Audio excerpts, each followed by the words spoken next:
my four-wheel drive. I even got thrown out of my trailer. All because of one thing. Freebasing cocaine. That's all my life was basing. Nothing else. I was on that last lap with that checkered flag about to weigh me on into hell. But I got lucky. I got in a rehab program down there at Redstone Arsenal, down there in Alabama. And with them people helping me, well, that smoky white devil is no longer a part of my life. And I can proudly say that today, I do not freebase cocaine. Now, I'll take a drink now. I will take a drink, but I do not freebase cocaine.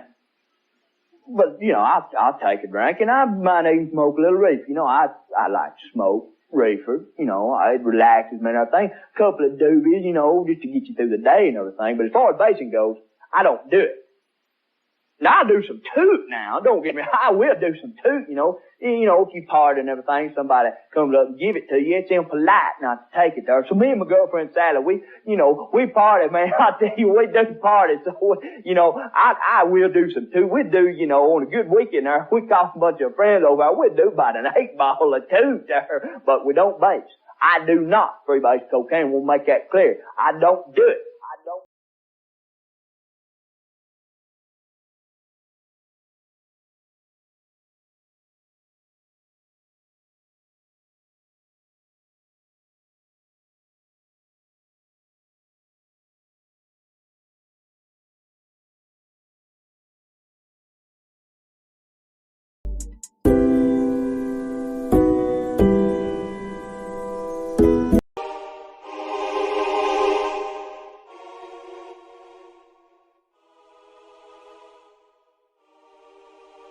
All right, all right. Shout outs to everybody in the building. My bad, y'all. I was getting the show ready in the background. Make sure you guys hit the like button on the way in. Put a 1 in the chat if you can hear me.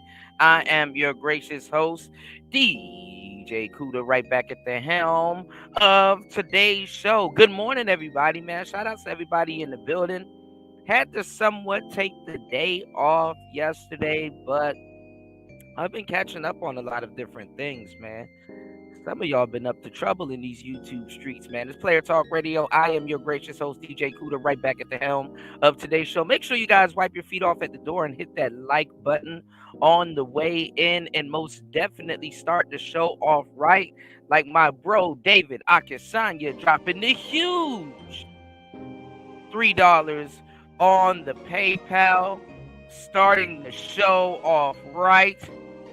Oh yes. Oh yes. Oh yes. Oh yes. Starting the show off right. Shout outs to David Akisanya. I got if I broke now my business. Shout outs to David Akisanya dropping the huge $3 on the Cash App. Starting the show off. Still left in the manosphere, or what's left of the manosphere, man. You know what I'm saying? I run a tight ship over here. I definitely get a lot of criticism and ridicule for really sticking up for you guys and sticking up for men and giving us the game. You know what I'm saying? I definitely I definitely, you guys see it all the time for no reason. You would think I did something personally to a lot of these people that just be going at me for no fucking reason. You know, I definitely catch hell for the light that I shed, you know, on a lot of this good game, a lot of this goodism, you know. A lot of these dudes apply themselves in the wrong place. If they would put as much application as they do to try to dim my light into getting bitches, they probably would be happy men. You know what I'm saying? A lot of these dudes got their talent, you know what I'm saying, in the wrong place. Shout outs to Emo. Yeah, yeah, I'm putting in the work also. Always show up for you guys and put in that good work. You know what I'm saying? So definitely support a brother. Hit the Cash App, hit the PayPal, and let's get on. You know, let's get on with this good game. So we talked about a lot of deep concepts on the last show. You know, gave you guys the game. You know, the ism on pulling women, on being a artist, definitely speed seduction. Definitely talking to you guys about, you know, the methods on really how to pull and what to do, and how to really, get what you want very quickly. because a lot of people don't know how to do it. What's going on, UFO Kamikaze? Peace to you, player. Anybody see Noah Lyles enter the track? He was ready to conquer the world. Then blamed getting smoke on COVID. Whole ass, nah, man, I haven't been paying attention to fix. But I heard going on. I heard my girl Shakari was scary. Smoked somebody by a couple of seconds and shit like that. You know what I'm saying? So peace to her. You know, heard they was giving her hell. You know what I'm saying? See, peace to you, player. What's going on, man? How's to you, man? To the show. Yeah. So you did.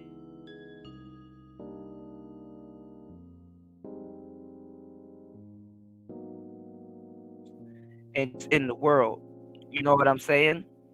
And with Mystery and Ross Jeffries, you did what I'm saying?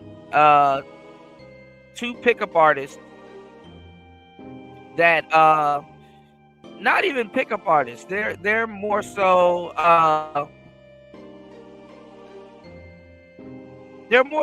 players, honestly. With a different method, you know what I'm saying, of obtaining the same thing, you know. But they basically were saying the same thing in a nutshell. You know what I'm saying? What's going on, Chris G? In the place to be. So let's start there. Let's bring it back up and let's pick up where we left off. Make sure you guys watch part 1 of this show, and make sure when you guys go watch part 1 of this show, you support the show. Let's get it. Player Talk Radio.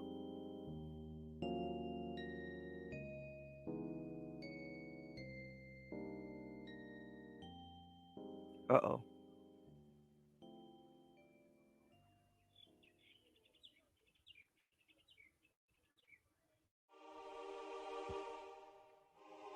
Give me 1 second, y'all.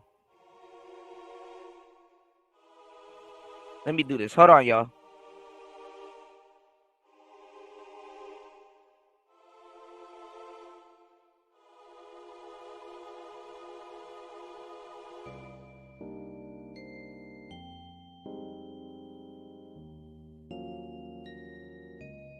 Hold on.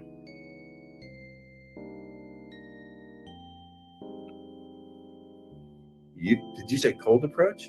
It's cold approach pickup. That's my art form. So hot approach is where they know you before you're I arriving. do not approach. I teach don't approach at all. I never approach. I only extend opportunities to connect with me in fun and powerful ways. Now, you may think that's just languaging, but language is powerful.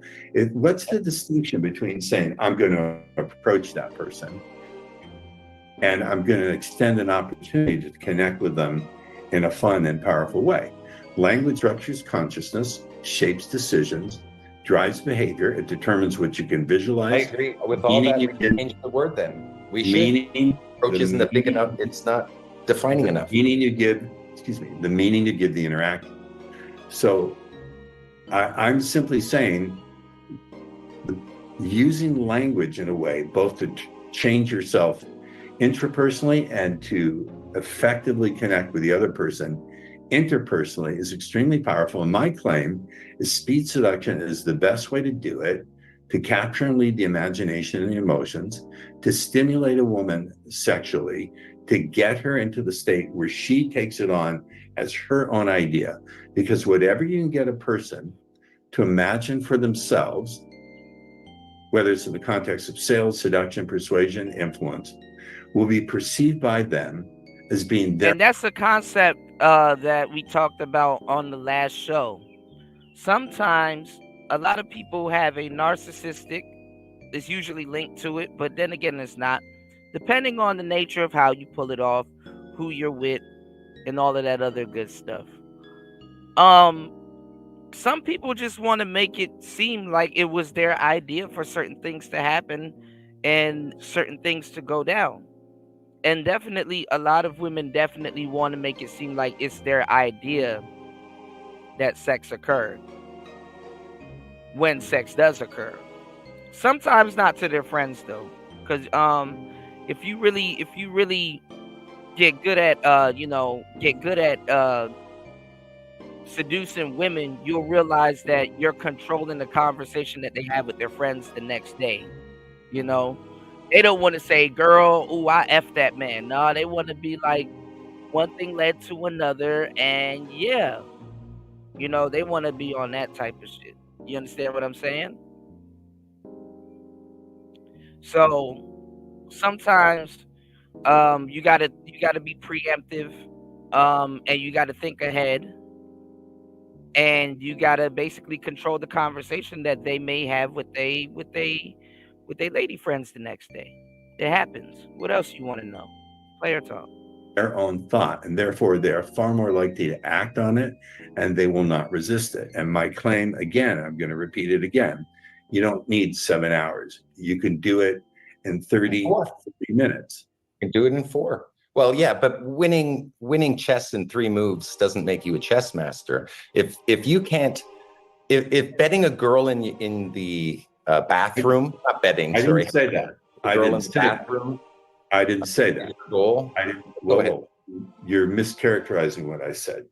Right. What I'm saying is you can create that readiness. Now, personally, I'll just tell you personally, given my age and what I do and can't do, I don't, quote, close the deal for at least a month. And there's reasons for that, physiological reasons that I'm not going to get into. But there are things. And it's also up to her. When she's comfortable enough to do it, that's when you do it. I totally get it. In my way of doing things, at least at my age, both parties have to get tested, just among other things. And my finding, I think you'll agree with this, it's often the case that when the penis goes in, the crazy comes out. So I want to watch for some red flags. Mm. Is that making sense? But again, I'm going to keep circling back to this point. I understand what you're saying, and I believe you. When you say you take them out for 3 nights and they get results, I believe you. If it weren't true, you would have been sued or put out. Oh, exactly. We've done this many years. I'm proud of my work. Eric, I believe you. The question is, once they go back to the old environment where the old anchors are there, the things that trigger them emotionally, where they're not emotionally well regulated, where they cannot self-regulate, you're providing co-regulation. You're helping them to co-regulate by being there. Even when you push them into set and they have to do it on their own, they know that you're there to support them. When you're not there, if you don't teach techniques to emotionally regulate and to be centered in yourself, you're going to have a problem when they go back to the old environment. The education seems to stick. I'm getting lots of positive, year later, still in contact with my former students, turned some of them good friends. You bond over a 3-day and 3-night experience, like gaming together. So I would say that the long-term benefits, what are they going to do? Unlearn what they learned? Unexperience? No. It's too late for them. 3 days, 3 nights with mystery. They just won't use it. No. I'm not saying they unlearn it. That's what it sounds like, Ross. No. That's not what I'm saying. Because sometimes they just won't use it. So if you're wondering what Mystery's talking about, Mystery does have to, upplay, his seminars and his courses and stuff like that. That's how he makes money. He's not supposed to say, "Oh man, I went out with a whole bunch of guys that joined my seminar and it went bad." He did.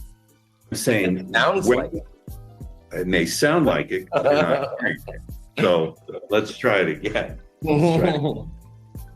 When someone goes back to their environment where you're not present, if they come in and they're emotionally damaged and they have a lot of trauma, and my claim is that's 30 to 40% of them who come. I don't do live events anymore, It's now AI. You can learn anything pretty much by just, give it a free trial. Scanning your shirt. Exactly. Let's scan the QR code. Okay, here's what I'm saying. Whether you're aware of it or not, 30 to 40% of people who are coming into your events have deep trauma. That's what I'm saying. Deep trauma is not healed or cured by getting laid at a boot camp. They're going to carry it with them, and that is going to get in their way. And one of my critiques of what you're doing, and anyone for that matter, is there's no system that, at least concurrently or prior to, either consecutively or before, deals with that. It's a big gap. It's just a big gap. It's not just for you, it's for any of the coaches. And shout outs to my bro Gold P in the place to be. I'm the king of the one Willie, and Gold P is the king of the two wheels. Shout outs to my brother Gold P, the original street shark, ripping up a road near you. Gold P said, indeed, Allah is in awe. What's happening, family? Good morning, Gold P. He said, good morning, everybody. I see today's mathematics as born. My conversation, aka Game Born's wisdom and supreme understanding. Yes, starting off your day, doing it the right way. Shout outs to Gold P in the building, man. Always good to see you. Salute, brother. Challenge of coaches on that.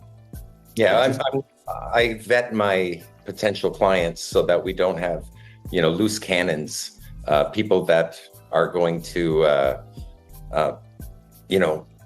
behave poorly or not wish to perform. You have to try. You can fail. Not what I'm talking about, but I don't want to die on this hill. So let's. I'm not going to die on this hill. It's just not what I'm talking about. But okay, well, perhaps we can move back to the. Because it's 4 to 10 hours as an average. I'll just add on top of that. Who's speaking? Where did that come from? Can I turn on the air conditioning? Guys, Hold on. Give me a second. Yeah. Go ahead.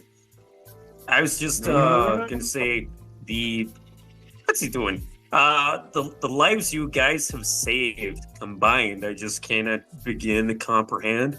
So I understand Ross does healing work, and Mr. His clients are, I've been to his group process, and the clients that he has in his audience are just generally different than my clients, or at least it was in 15 years ago or 20 years ago, Project Hollywood times. Good times. I'll agree with that. That's true. Hmm.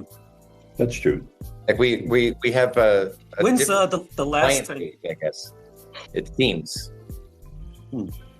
When's the last time you guys talked to each other before this? 25 years, 2004. Yeah, 2004, 2005. It was during the Project Hollywood days.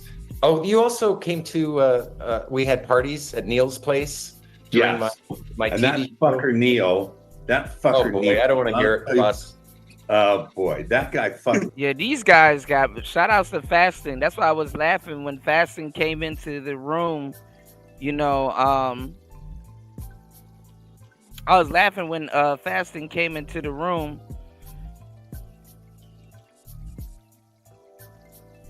And he was like, man, these guys done got old. These guys been beefing for more than a decade. You know what I'm saying? Over some goofball stuff. So Ross Jeffries, I guess he doesn't like Neil. You know what I'm saying? Now the pickup artist that I really got my game from. Not even got my game. I've been had game, but the pickup artist I really clicked with. His style and everything. It's a guy that y'all will never hear from ever again, or haven't heard from at all. Named Savoy. I got my brother Nick Savoy. I'm cool with all the guys. I'm cool with all the dudes at Love Systems. I'm cool with all the dudes at Real Social Dynamic. I'm cool with all the dudes. I'm cool with Mystery. I'm cool with Neil, Ozzy, Matador, 10 Magnet, all them dudes that y'all read about in them books. I know all them dudes. Cool with all them cats. You know what I'm saying? But a lot of them, like I said, they went on to start doing other things. But we'll get into that a little bit later. It's Player Talk Radio. Y'all hit the like button, support the show on the way in. Shout outs to Gold P, dropping the huge 7 on the Cash App. Thank you for supporting the show. Give me 1 second. Let's go. I would like to thank God Almighty for giving everybody so much and me so little.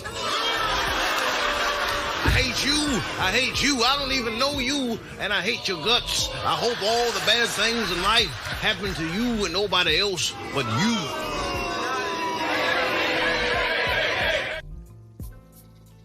Shout outs to Gold P. Definitely not player hating this morning. You dig what I'm saying? We getting this game in, man. Make sure y'all hit the like button. Shout out to my brother Gold P, dropping the huge 7 on me. You dig? Fair use. All right, let's get it, y'all. Shout outs to Nicer on the 1s and 2s, man. Y'all have no idea. It's Player Talk. Let's go. My favorite ex-girlfriend. He broke the guy code. He didn't tell me. He didn't have permission. Man, you gotta let it go. Oh, I've let it go, but I'm just never gonna. I will never deal with that fucker again. Okay. By the way, he just Neil, if you're watching, a week come ago. on to. Huh? He just had a daughter. What happened? Neil Strauss just had his daughter 2 weeks ago. Oh, really? Okay, he reproduced. Yeah. Well, congratulations. Yeah, same mother. Child of the world is always a good thing. I've reproduced as well. I have a 10-year-old son and a 17-year-old daughter.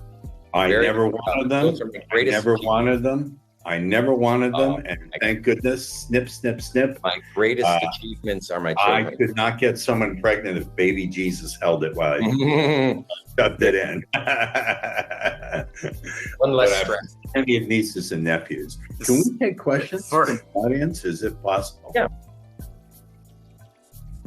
Yeah, I was just gonna get that. So, Ross, there's a question for you from Better Days. Hi, Ross. How do you deal with a tension and anxiety that's with you all the time and affects your communication with women and delivering speed seduction? A feeling of hopelessness, but I still approach women. Thank you, Ross. Sure. If you Okay. got a quick answer. Exactly an illustration of what I'm talking about. First and foremost thing I teach is a form of meditation called mindfulness, where you're aware of the emotions as they arise. You don't identify with them, nor do you suppress them. So that's the first and foremost thing, that there's no such thing as shame. Shame is not a thing like gasoline in your tank and you're 2 quarts low and you have to pour more in. Shame is a process that you do with yourself. It's something that occurs in your neurology, in what you're visualizing, what you say to yourself. So first and foremost, and again, it's a promotion, but the AI will take you through exact sequences and steps to do it. But I teach my students, even back when I taught live, I don't do it anymore, I required that they learn to meditate. That's first. Second thing is some hypnotic exercises that I do, because all of these problems are rooted at the subconscious mind. You can't reason your way. All right, so a lot of y'all, the Ross Jeffries approach isn't for a lot of y'all. If y'all never tinkered around with your mind and everything, never got into any type of, hypnosis, it really works. I actually got a bunch of hypnosis work. You can literally hypnotize yourself, and not even hypnotize yourself. Do some really deep subconscious work, and really, I'm not even gonna lie, hypnotize yourself into success and other things such as confidence, not procrastination, good decision making, and things of that sort. You know what I'm saying? So, don't sleep on hypnosis as a learning method and stuff like that. You know what I'm saying? I'm giving y'all some real good game if you really understand what I'm talking about. A lot of people will dismiss it, And let me tell y'all something too about me talking about the game and all this other shit. The funny thing is that a lot of people here in these spaces are trying to attain game, but these conversations aren't interesting to them because they don't know what the hell is being talked about, much less what's going on. What a loss is all I can say. What a loss. What a loss. That women will control your life and you let information like this just slide by and pass you. What a loss. Way out of them, at least not in my experience. So there's hypnotic techniques to use. And then finally, there's what I call acceptance confidence. So there's what I would call performance confidence. You've done something 10,000 times, so you're reasonably sure you'll do it right again. There's imagination confidence, where you imagine it in your mind. There's learning confidence. And then finally, there's an acceptance confidence. And that means you're willing to step into the unknown without needing a guarantee and give radical permission to the other person. Here's another story I insist on being allowed to tell because it's very, very instructive. I had a student come to me. He wanted me to take him. You gotta listen to the words that he's saying. I insist on being allowed to tell. People ain't picking up, man. Shout outs to Devin D. He said there's a reason sex is seen as empowering to women. It stems from predatory thinking. Women preying on inexperienced or undisciplined men. Sick shit. I'm not gonna lie. I can point out like 4, 5, 6, 7 instances. You know, where sex does not come off as predatory. You know what I'm saying? To women, and it's empowering. You know, but yeah, you do have women that do that. And sometimes it's not even an empowering thing, but then again, it kind of is.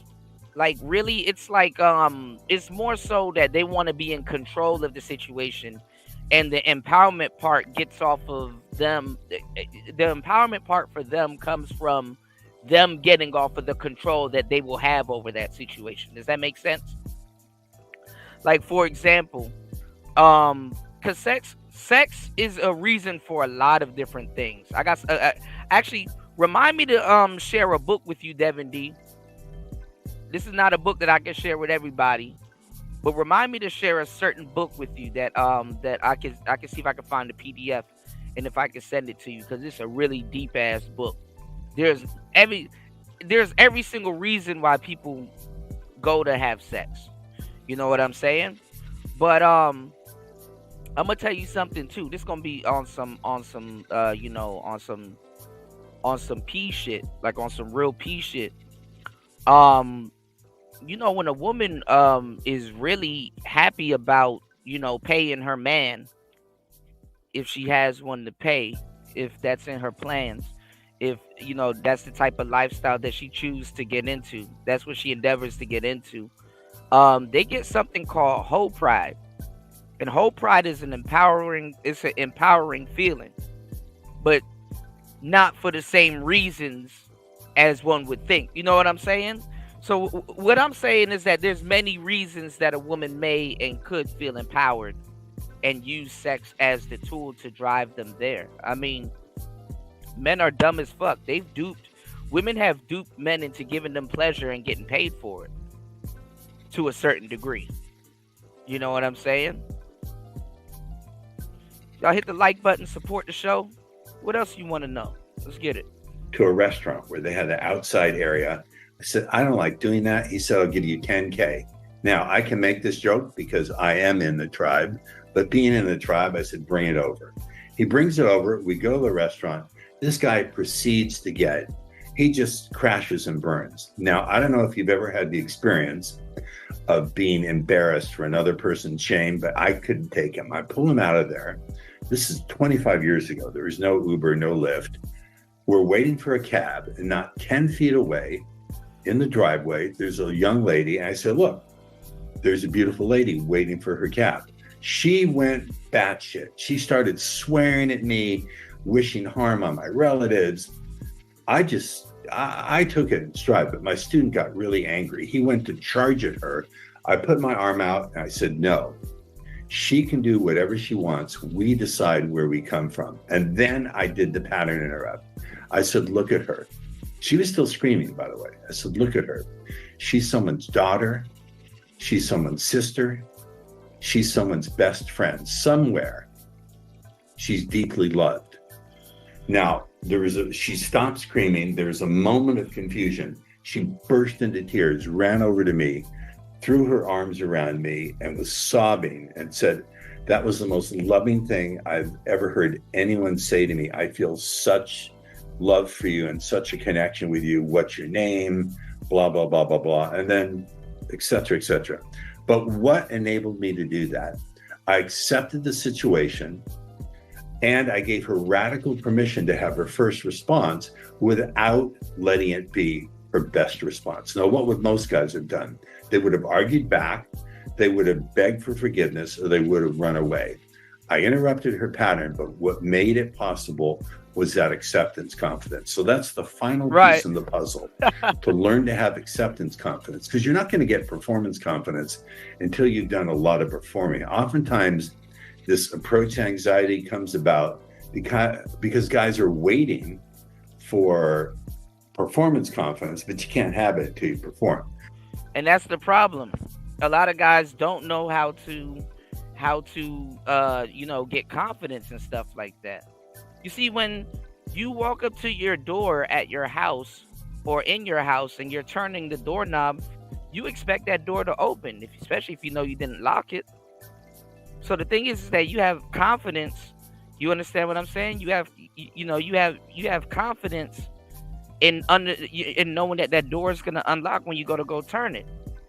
That's the same type of confidence it takes to approach to a certain degree. It's the same type of confidence it takes to do something repetitively or something that you've done, that you've done before. It's player talk. Let's get it. You don't need it. You can have acceptance, confidence, and finally learning confidence. The confidence that you have a structure and a system to learn from every experience, whether the coach is with you or not. Again, that feedback. Nothing like feedback from the set you're in. You know, if you don't go home with the girls, you're debriefing what went wrong. You know, if you did something wrong, you have to figure out what that is for the next day so you won't keep repeating the same. And I would say the real orientation is first and foremost, notice what you did right. See, here's the other thing, dealing with guys who are in a lot of pain, is oftentimes guys will see their progress through the pain of their past. I had a student who used my stuff and it took him about 6 weeks to get proficient.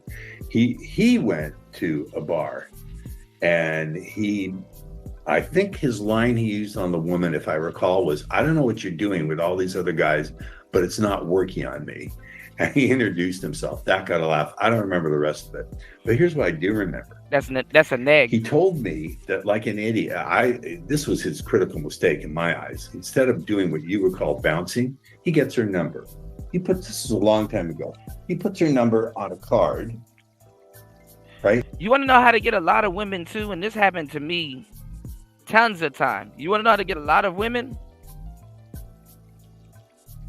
Just start racking up numbers and don't even call them.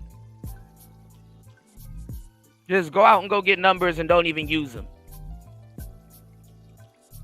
You can maybe text them once or twice, but then that's it. Don't even use them. And bro, I swear to God, hey, remember me? Blah, blah, blah.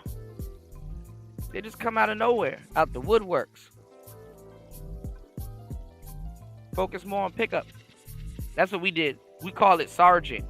So what Mystery did is take those guys out sarging. All right. He puts her number on a card, figures I'm going to play it cool.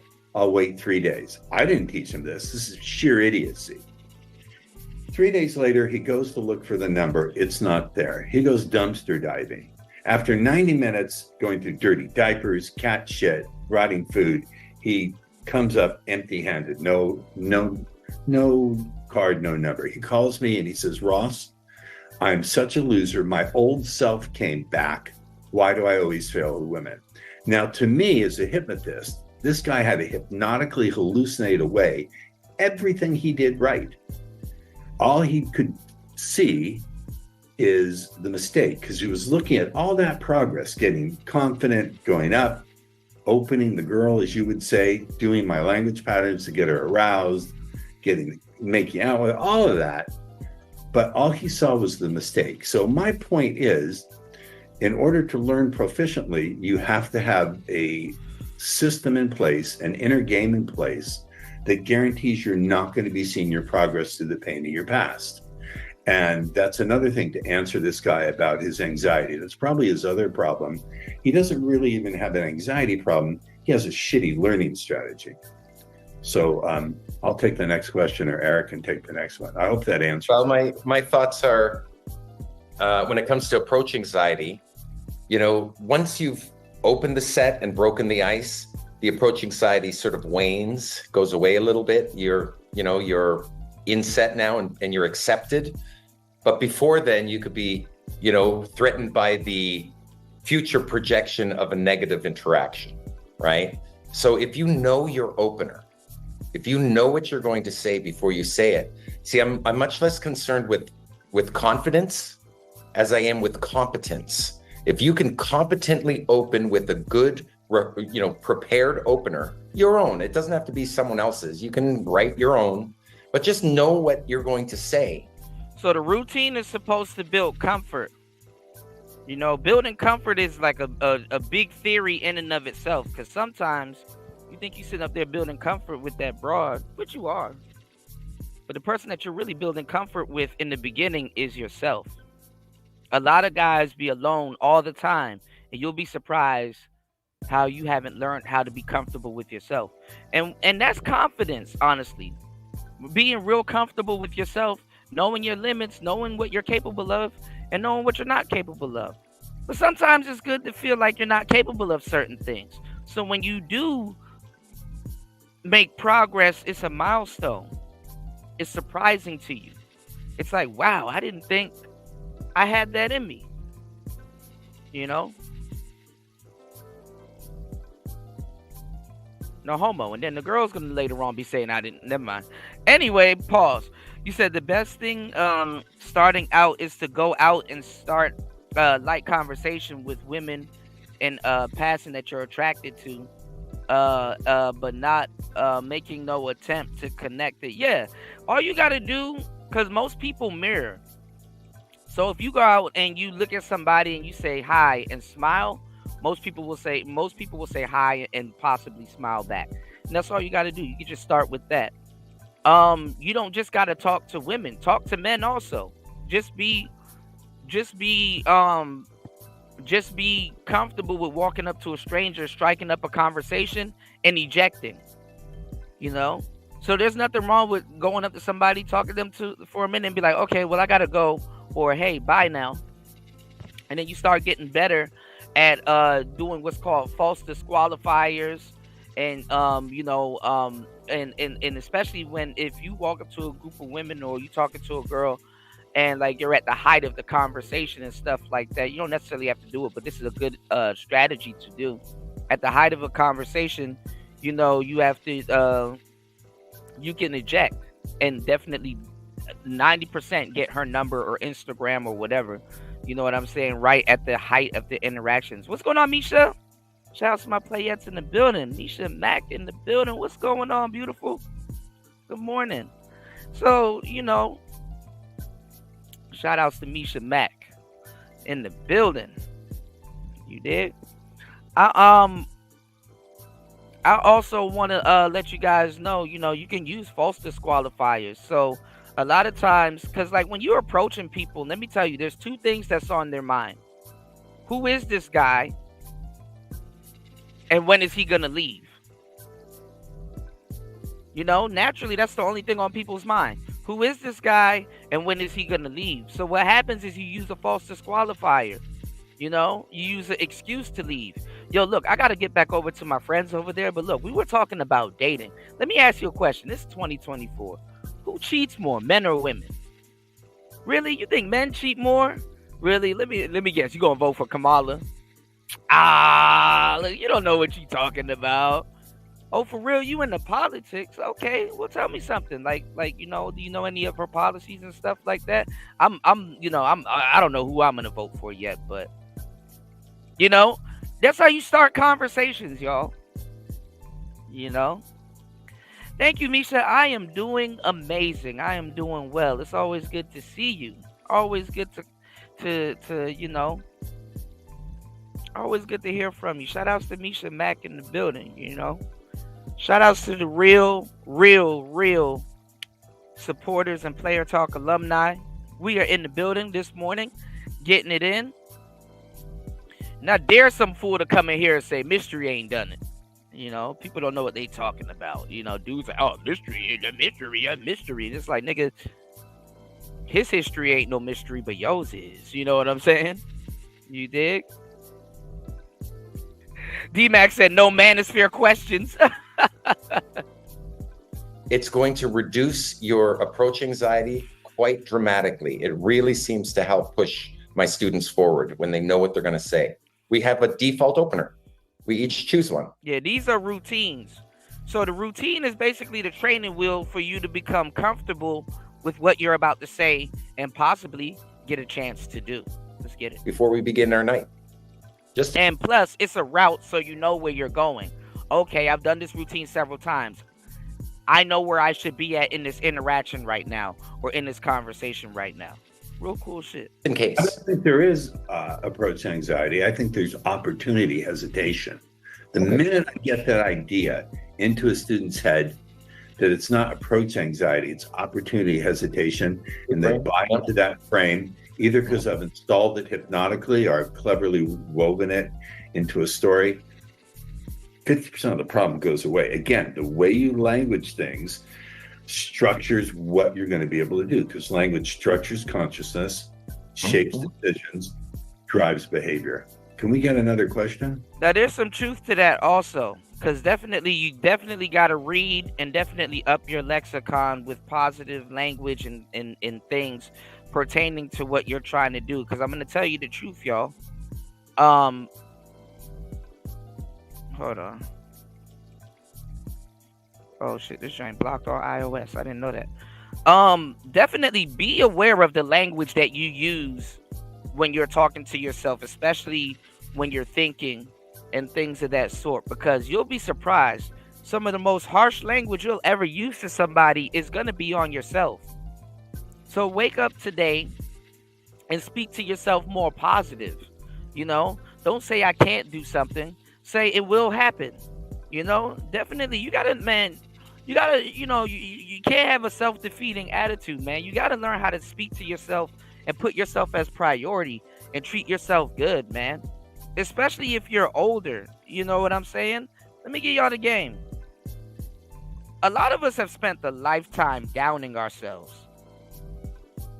on some shit that really ain't got nothing to do, like some old shit. So make sure your inner self dialogue with yourself is positive, especially when it comes to achieving your goals. If you want to be a doctor, some days you got to wake up and look in the mirror and be like, God damn, I can't believe I'm a damn doctor. I became a doctor. You dig what I'm saying? And another thing too, y'all.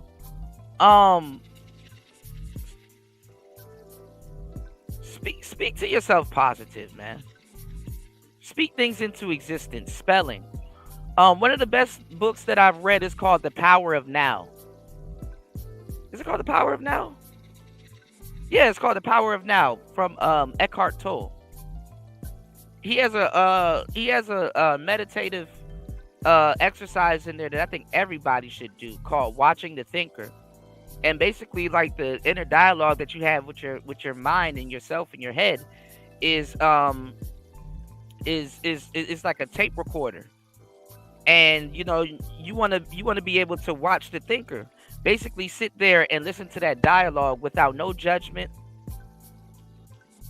Don't think things are good, bad, right, or wrong. Just hear what type of language that your brain and what your mind is saying to you. And then later on, you can determine if it's good or bad or positive. Has it helped you? You know, your voice is the same voice that we hear in our head. Stay woke. Shout outs to Gold P. Let's get a little bit more support, y'all. If you guys want to open up a panel, definitely I'll be open to it. Make sure my battery's not running out. I'm having a hard time. I need to get this laptop fixed, y'all. It's Player Talk Radio. Thank you, everybody, for hitting the like button on the way in. Support the show. Let's get it. Please. Yeah, just to read a few quick comments. There are a bunch of guys in the chat saying Baxter #1, and another guy saying Baxter's currently on a rooftop patio. I love with girls that we've met over the last few days, the last 3 nights. I want to be out there at some point too, respectfully. Someone also says Rob Beck, Mystery's wingman, good friend, is by far the best I've seen infield. His game is very natural and playful. The goals are laughing the entire time. It's genuinely a fun interaction. There's also a comment that says, by the way, we want to see Neil versus Ross PvP. I will never speak to that man. I will never. Neil, if you're watching, I will never speak to that man unless he profusely apologizes for fucking my favorite ex without asking me. By the way, Baxter will tell you, he messaged me. It's no betrayal of his trust. He uses elements of both speech seduction and mystery method. He combines them. So I've watched his game. He's not running patterns, but the idea of our delivery, you know, the way I see it is there's structure, then there's material to fill the structure, and then there's the delivery of that material. So the way we deliver does, you know, have some NLP like spellcraft. I'll use that term. What do you mean? Can you unpack what you mean by the way you deliver? Well, it's similar to NLP. The way of captivating a group through the use of languaging, those do play into it, but we just put it under delivery. You know, material is basically, we have openers, you know, short stories. That's an opener. That's all an opener is, a short story. And you can open with a short story. If it doesn't hook, we can stack openers. Yeah. That's, you know, stack 2 or 3 short stories together before going into your longer stories. 3 to 5 minutes is all we have for a good first impression. And then we're off into qualifying the girl already and getting her to invest in us. Right. That's the natural phase by phase way of picking up. You have to open. You know, but you don't have to walk across the bar and go all the way to a set that's sitting in the corner. You can do over the shoulder stuff too. Hey guys, quick question. Did you see the fight outside? You know, initiated a conversation over the shoulder. Get all that. That one actually pulled a couple of girls with that one. That one actually works. Going out if you're not. And then you tell them, oh yeah, some girls were outside fighting over a man and shit like that. You know what I'm saying? Would you ever do some shit like that? Fight over a man? Not in set. Okay. I'm not talking about sets. You're talking about something that I don't do. But more importantly, I'm going to return to my original point because it's a good circle back, a good callback. I can only tell you what Baxter told me is he uses the best of both styles. That's what he told me. Fair.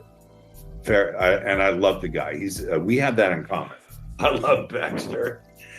What's going on, Miss V? Shout outs to Miss V in the place to be. How are you? Good morning.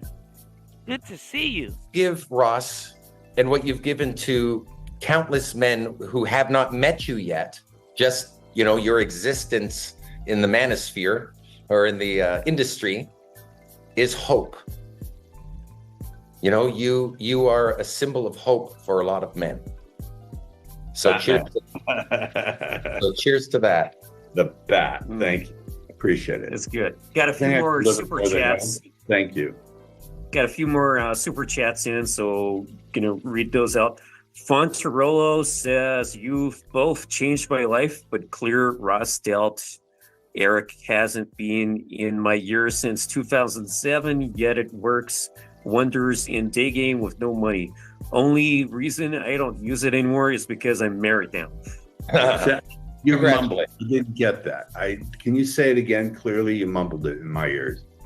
God damn it, Ross. Okay, fine. You've both changed my life, but clear Ross dealt. I don't know. This is just how I don't know what he means by that. Eric hasn't been in my years. I don't know what that means. In his life since read another 2007. one. That's a butchered Read message. another one. Read another one. Message. Guys, please learn to write. Well, so that we. Shout outs to Miss V. She said, "I'm awesome. Graduate today. Hold on. Congratulations. Shout outs to Miss V. Hold on, y'all. Hold on.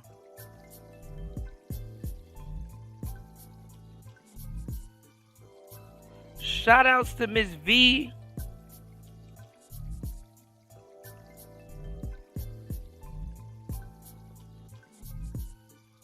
Lord have mercy. Now I can't find shit when I'm looking for it. Shout outs to Miss V.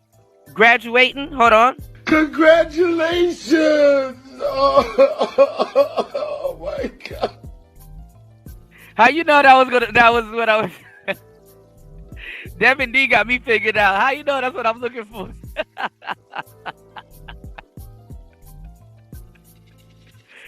Man, I got endless quotables in this space, man. Y'all be knowing me, huh? Congratulations! Oh my God. Yeah, y'all know. You doing exactly what I was looking for. Yeah.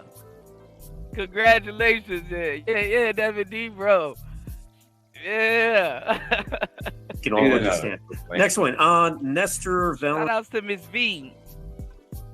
I'll be getting my certifications also, man. We gotta party. Let's get it. Valentino says, Ross, what you get? Not even get like a glass of wine. We gotta get like the box wine, the bag of wine. You know, the shit that you keep in your fridge. You said, congrats, V. I knew you could do it. You said, now, I knew you can do it. Now, love now. Where the cash at? Yeah. Get into that bag. Miss V going where the money reside. Where the money reside. Stop playing, man. All right, we going. What a money reside. Okay, let me tell y'all something. I'm doing something real big this month. Any deal that y'all got and they beating us, I'm gonna be about $400. Just give me your pen and the paper, cause I'm asked what the what? What a money reside. Okay, I told y'all before, y'all know what I do. I give all these good deals and everything else. Y'all better ask about me because I do all that all the time. And that's on who? Mary Had a Little Lamb. Okay.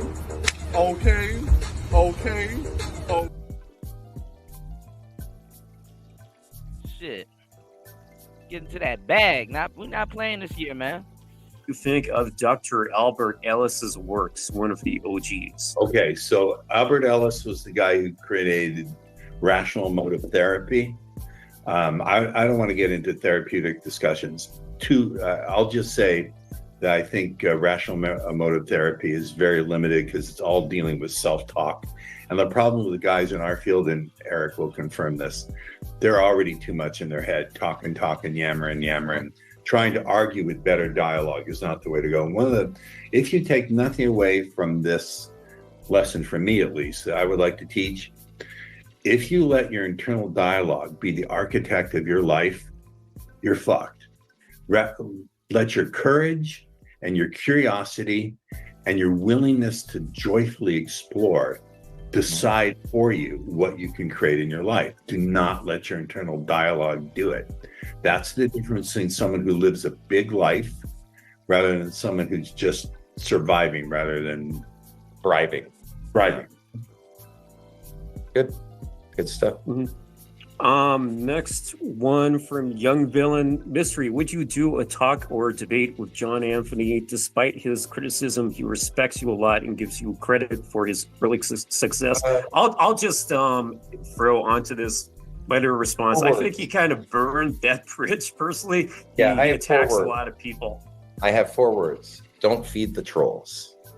Don't feed the trolls. I agree. That's Great. I love it. Yeah. Next one. That's perfect answer right there. Thank you, Mystery. And thanks, Young Villain.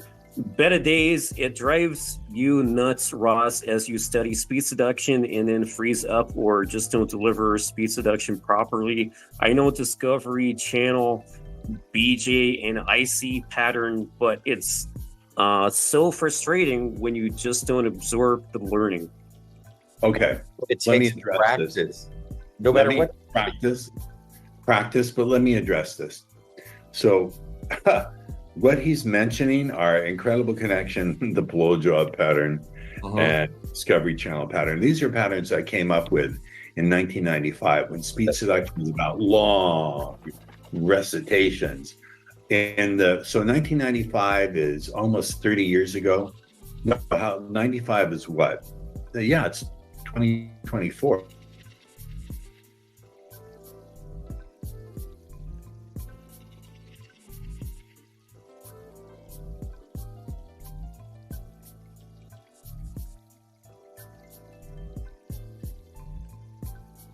All right, hold on. Hold on, y'all.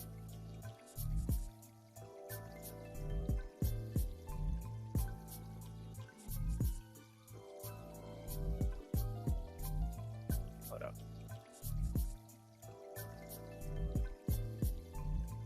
Hit the like button, y'all. On the way in, support the show. All right, here we go. And yammering, trying to argue with better dialogue is not the way to go. And if you take nothing away from this lesson, from me at least, I would like to teach, if you let your internal dialogue be the architect of your life, you're fucked. Let your courage and your curiosity and your willingness to joyfully explore decide for you what you can create in your life. Do not let your internal dialogue do it. That's the difference between someone who lives a big life rather than someone who's just surviving rather than Thriving. Good stuff. Next one from Young Villain Mystery. Would you do a talk or a debate with John Anthony? Despite his criticism, he respects you a lot and gives you credit for his early success. I'll just throw onto this my little response. I think he kind of burned that bridge personally. Yeah, he I have attacks a 4 words. lot of people. I have 4 words. Don't feed the trolls. Don't feed the trolls. I agree. That's Great. I love it. Yeah. Next one. That's perfect answer right there. Thank you, Mystery. And thanks, Young Villain. Better days, it drives you nuts, Ross, as you study speed seduction and then freeze up or just don't deliver speed seduction properly. I know Discovery Channel, BJ, and IC pattern, but it's so frustrating when you just don't absorb the learning. Okay. It Let me takes address practice. this. No matter what. Practice, but let me address this. So Dudes be really trying to jump the gate and don't even know what they're doing. If you're gonna do a funny / cocky opener, you have to know and look for certain social cues before you jump out the window trying to go do these damn openers. If you're gonna do a funny cocky opener, you have to know exactly what you're looking for. You got to know exactly what you're looking for, and then you got to know exactly how to say those words with confidence and stuff like that to get the response that you want. You're not having enough conviction when you're saying those type of words and stuff like that. See, women are going to test you and be congruent. These dudes are afraid of cold approach and shit like that. I'm going to tell you the truth. Dumbest shit you could ever be afraid of, because I'm going to tell you the truth.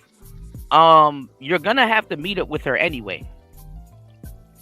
And let me tell y'all something about meeting women offline and shit like that. A lot of them will do everything in their power to make meeting up with you or the interaction of meeting up with you socially awkward, just to see what you're going to do. Hey, I'm going to act weird or pretend like he's a weirdo and kind of be standoffish and have like a slight attitude, and let me see if he's congruent with the guy that he presented in the chat room or on DM or whatever little bullshit site you're talking to this broad.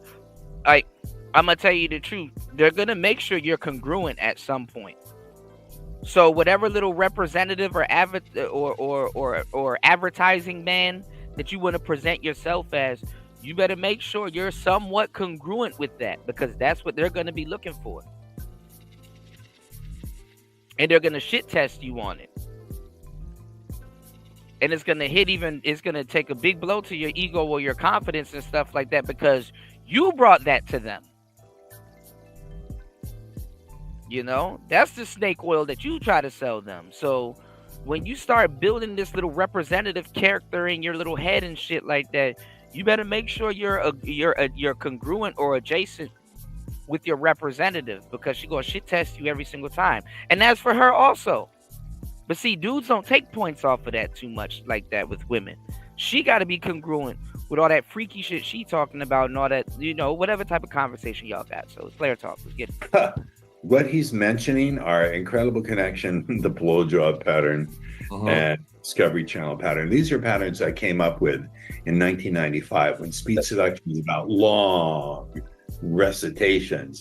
So 1995 is almost 30 years ago. No, 95 is what? Yeah, it's 2024. It's a long time.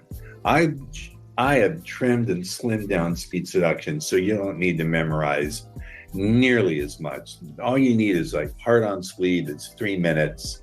The laughter pattern is 3 minutes, and maybe a little. I've trimmed and slimmed it down that you don't have to worry about memorizing nearly so much. Again, this will tell you word for word if you're out in the field and you're stuck and go, what do I say next? Pop into the bathroom, ask the bot the question. It'll tell you exactly the language pattern. And it's very short, very small. AI. So that's number one. Number two, I'm going to hammer this home again and again and again. What frame of mind are you in? What are you doing to prepare your mind? How are you visualizing success? What's your attitude and definition of success? And do you have a system in place where you can learn from every experience when the coach isn't there? What is the learn? And this is also applies to sales, because I'm also now, have mapped it over into selling. And every sales training I've seen out there, I've been to so many self-improvement seminars, and they say, just learn from your mistakes. That's great, but no one gives you a process. So it's vague. One of the things I've added in over the last 5 or 6 years is a process to learn from your mistakes by first noticing what you've done right. Now, you can notice what you've done right intrapersonally in terms of how you prepared yourself, interpersonally, how you've interacted with other people. You can notice what you've done right in your preparation, what you've done right in the beginning, what you've done that you return to recursively, because there are aspects of speed seduction where you do it all the time, and sometimes you have to return to it. So I've got those different categories, and some of the way, sort of similar to the way Eric has it in approaching the woman. I just categorize how you can learn from your experience. So that would be my answer to that. My thoughts on that are, if you do something wrong a dozen times in a night, the pathway of what you should have done will reveal itself for the next day. It's an idea. It's an idea. It's a soundbite anyway. Oh, I know about sound bites. It's how I got on TV shows in the 90s. Yeah. Next one. Zeus Williams, genuine question for Mystery. Why don't you use NLP concepts in your model? What's stopping you? Why do you drag a session for 6 hours? Right. It's 4 to 10 hours is the average pickup if you backwards rationalize hundreds of successes. Remember, I've had the good fortune of traveling the world and meeting scores of proficient pickup artists around the world. So I've noticed that they all share a commonality, the good ones, at least the ones that look good to me. They all had a laugh track in their pickups. The serious pickup is not nearly as impactful as a laugh track throughout all the way to the bedroom. I agree. If there's no laughing in your set, I believe you're doing something wrong, son. Fuck yeah. I agree 100%. Even negs. negs, the result of a neg, you know, the big controversy of a neg is laughter. If the neg hits, they're laughing. Yeah. You know, if you say, "Oh, you're," and that's crazy because that's confirmation. If y'all know anything about negs, a veiled insult, or it could be a veiled compliment. An insult dressed up as a compliment, or a compliment dressed up as an insult. Step forward, step back, but it's a step. You're on the fence. What? There's a fence? Yep, and you're on it. You can come or go. Don't know. She's like being put on the spot. You know, it's just a frame, a little compliance test, a little frame to set for fun, right? And she has to, you know, accept that frame that you've set, right? That's half the fun of teasing. The reaction should be, "Oh, I can't believe you just said that." Oh, you know, almost like it's a subtle, slight social violation, you know, from pure rapport. You're breaking rapport. I don't know enough of. I don't really know. It's totally inappropriate for me to define what an egg is. That's your baby, and so I'm not going to do it.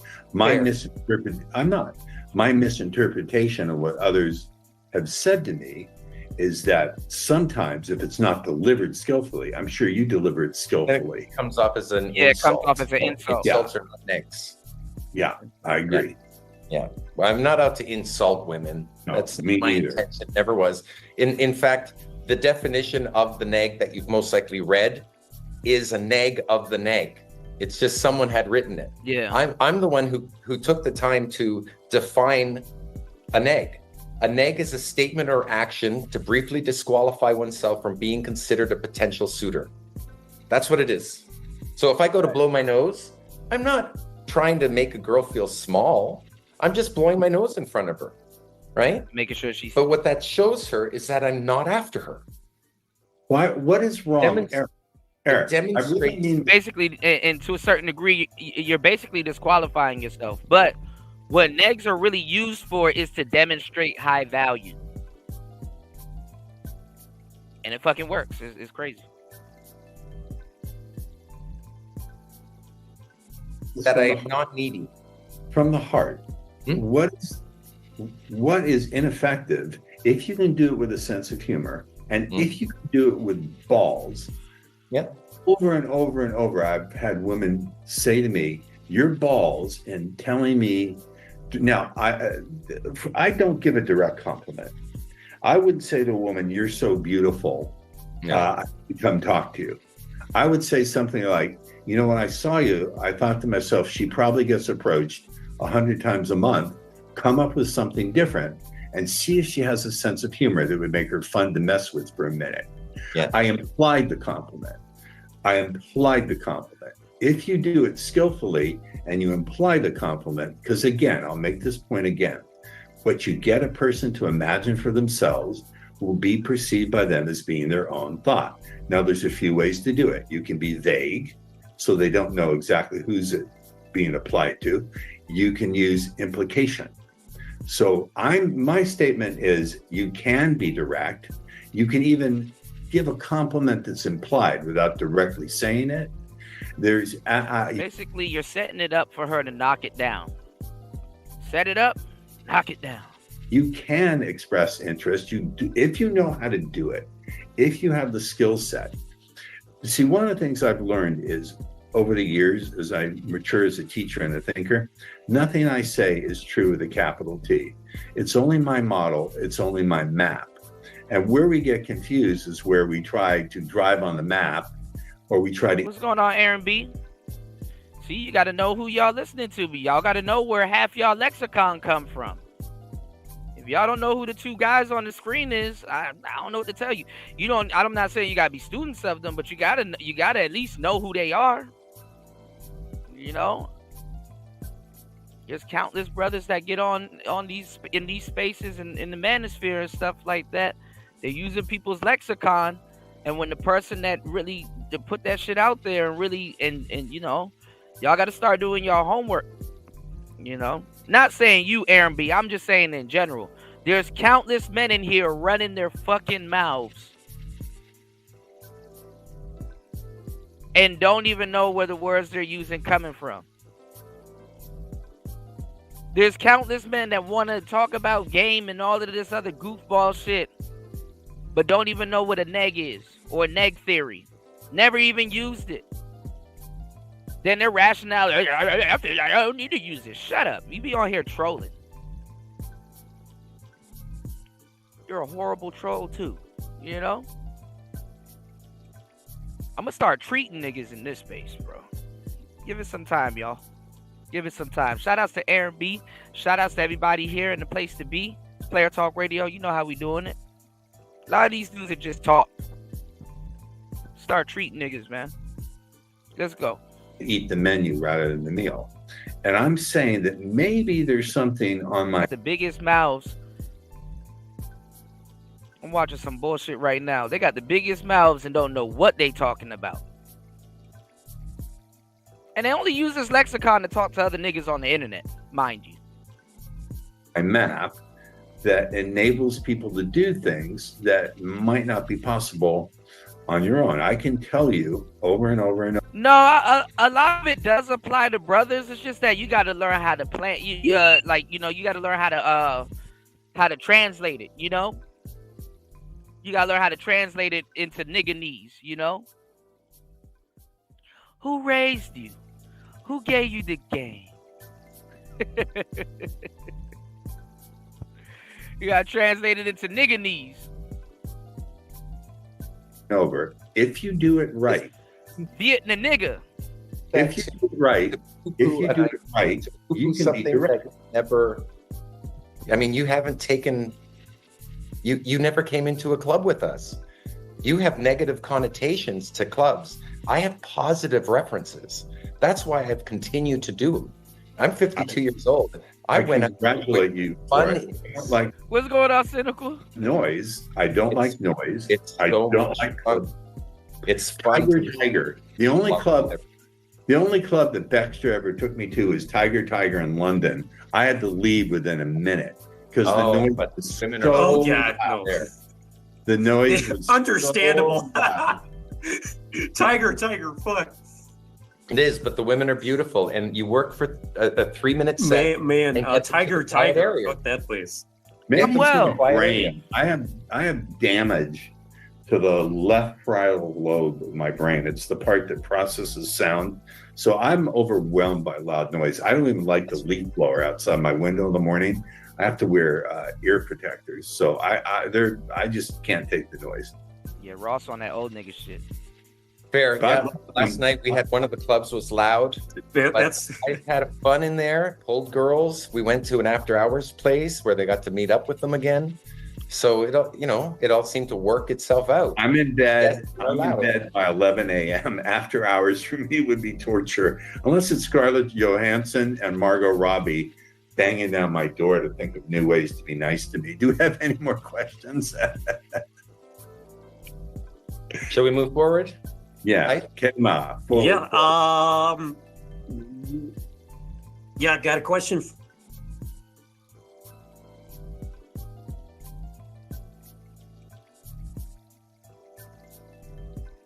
Does your story work on multi-sets, in your opinion, on next? Could you just keep this answer brief? That's a long question. Give us another question then. Give us another one. Yeah, we can cherry pick. Something where we can offer some value to. Because that kind of gets asked. John Benedict, how would Ross approach large mixed sets out and about? I don't like clubs and loud bars either, but I find myself feeling impotent when facing mixed sets at chill patio bars, restaurants, and so on. That's what we did. Okay. Chill patio bars, restaurants. So this is not my strong suit. I have done it with it. There's certain. Okay, this is not my strong suit. Learn from mystery if you want to learn this. However, that said, there's certain contexts where it's doable, and I'm just going to give you the narrow context where it is doable. So again, I live in Southern California. I'm here in San Diego. I think it's a California thing. Women have these events where they're in cacao circles and we're all holding hands and we're chanting and we're all in a nice trance state. And you can go and you can talk to, they're all in a trance, whether they're in a group or whether they're on their own. And you can start, I call it steal the teacher's anchors. So I don't look at the women, I look at the teacher. And I look at what they're doing with their speech. I look at their gestures. I look at their facial expressions. And I just fire off those anchors. I do their facial expressions. I do their self-touches. I speak in their cadence. And the women are reacting to me the way they react to the teacher. So now I've got them eating out of the palm of my hand. Now, that's in that context. When it comes, if you want to learn pubs, bars, go see Eric. I don't do that stuff. I never claimed to be able to do it. He's the master. He and Baxter and Blaze. Blaze is your other. Blaze. And Blaze. Go see Eric. If you don't want to work in those environments, come see me. And also, respectfully, why not both in this? Why not both? Why not both? Because I believe strongly that a lot of the patterns, a pattern to me, I'm going to define as a gambit, which is a game piece. And it can fit in many different phases, right? An opener can be used to open or... Yeah, that's true, Gopi. It's a short story. You can use it later as well to fill time. That's true. I mean, when I was studying this stuff, like I said, I had to like swap out words. I had to read it a little bit different. You know what I'm saying? And apply it a little bit different too. You know, because some of the stuff I was reading, I'm like, oh, this is corny. But I got what was going on or what it was for. You know what I'm saying? Shout outs to Lolita in the building. Good to see you. Shout outs to Loli in the building.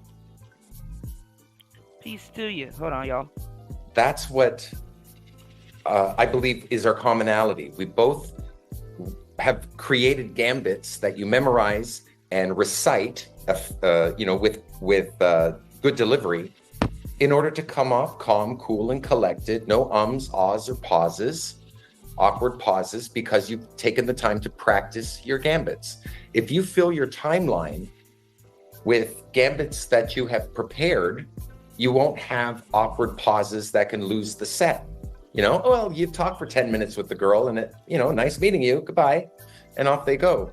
You want to create some sort of investment. So moving to a sit down and having something to say with her, to ask her questions, to get to know her at a genuine level. That's something that should be in your timeline. That's true, Gopi. As waypoints. That's true. I agree with that. I would just slightly modify it by saying, we're not, I don't know what you mean by gambit. We're talking directly to the unconscious mind. It's something I lifted from Milton Erickson's work, who was to hypnosis what Einstein was to physics. So we're doing something a little bit deeper than that. We're directly addressing the unconscious mind, dropping suggestions to get emotional responses, flows of feeling going in the body. Her pussy is wet. She feels warmth and heat in her breast. She's visualizing fucking you. All sorts of shit you can get really, really quickly. But I don't see why not. Maybe one day in the future, we'll fucking work together. Who knows? That would be, and that would be an awesome thing. Ross, I don't know if people know this, but we've done it in the past. You know, we've shared the same stage at different times. So why not do that again? Why not? Perspective. Why not? I bet we would get a huge audience for that. But in any case, more questions. I love questions. Last question we got here, Nolan Richards. Mystery, how effective is your method in the day one-on-one? Ross, how effective is your system in the nightclub setting? Not necessarily in the club, but outside on the street, for example. If I could front this first, kindly. What was the question again? I want to get it right. How effective is your game in the club? Mystery, how effective is your method in the day one-on-one? Okay, I believe that the day game sets, or single approach sets usually are in day game, they're bonus rounds. They're what I call negative. They're what I call zero level game. Is opening singles. We should start at opening 3 sets. That's where you can get a learning curve. So if you're opening singles sets, you're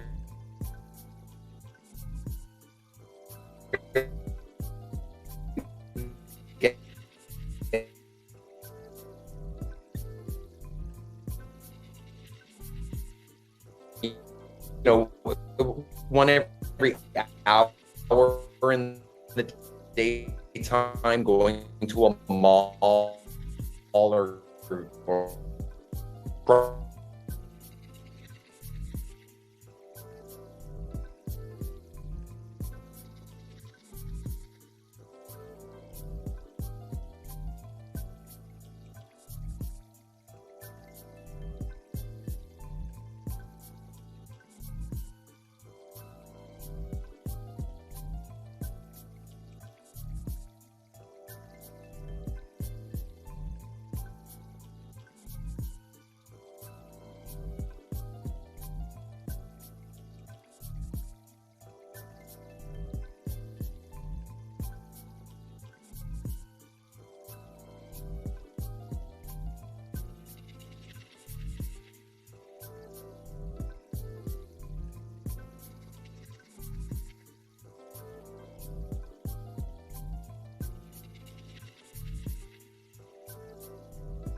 Yeah, man, I be going through great lengths to bring y'all these shows. My bad, y'all. All right, let's try this again. Oh, Lord. This is the 4th debate Lord I have have mercy. hosted. The first. No. This is 25 years ago. There was no Uber, no Lyft. We're waiting for a cab, and not 10 feet away. Give me 1 second, y'all. Mystery. And thanks, Young Dylan. Better days, it drives you nuts, Ross, as you study speed seduction and then freeze up or just don't deliver speed seduction. Oh no.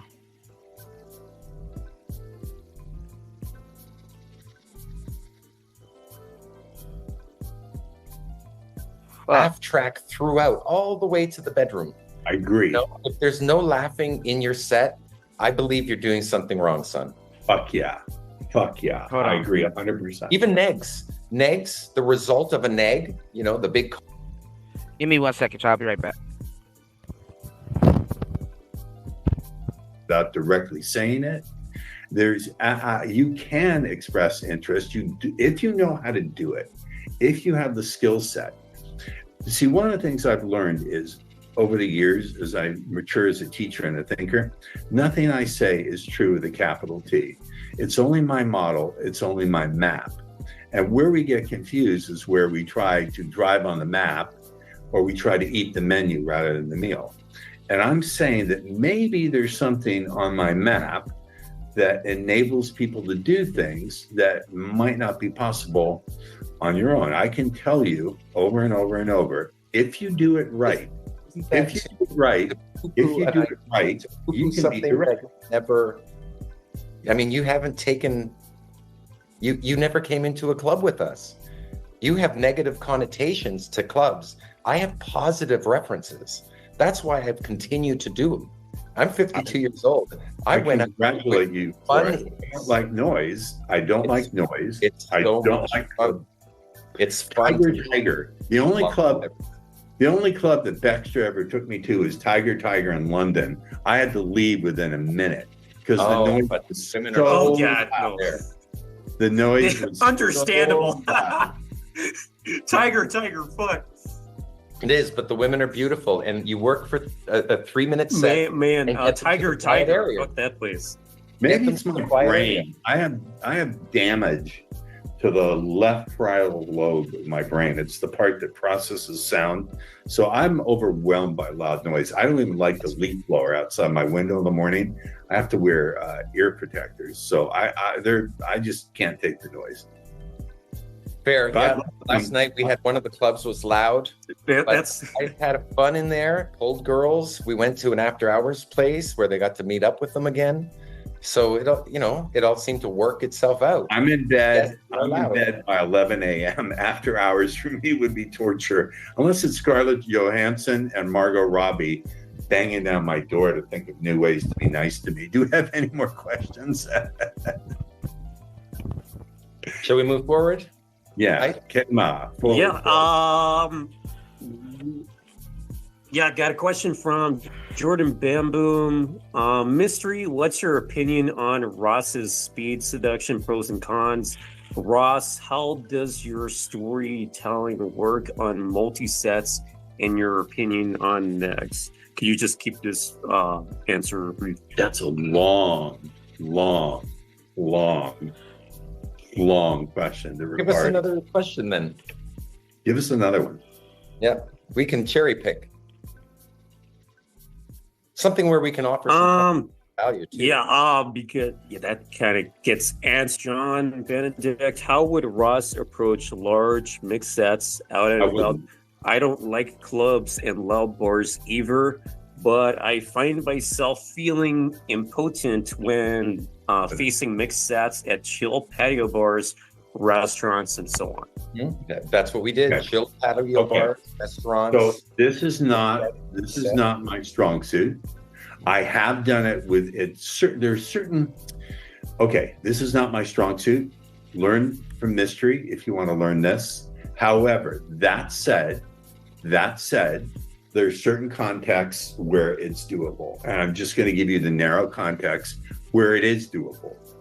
So again, I live in Southern California. I'm here in San Diego. I think it's a California thing.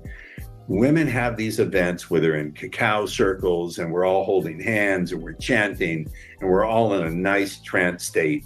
And you can go and you can talk to, they're all in a trance. The sad part is that you hear people in the Black manosphere talk about women all day, but nobody's talking about where to go and where to meet them. Other than me, I have never heard nobody talk about this. What to do and what to say.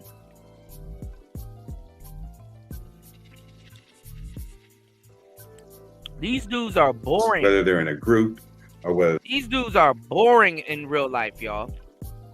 And girls just want to have fun.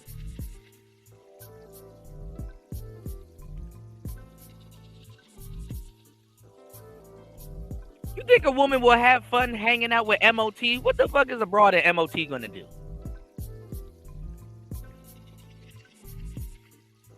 Talk about politics?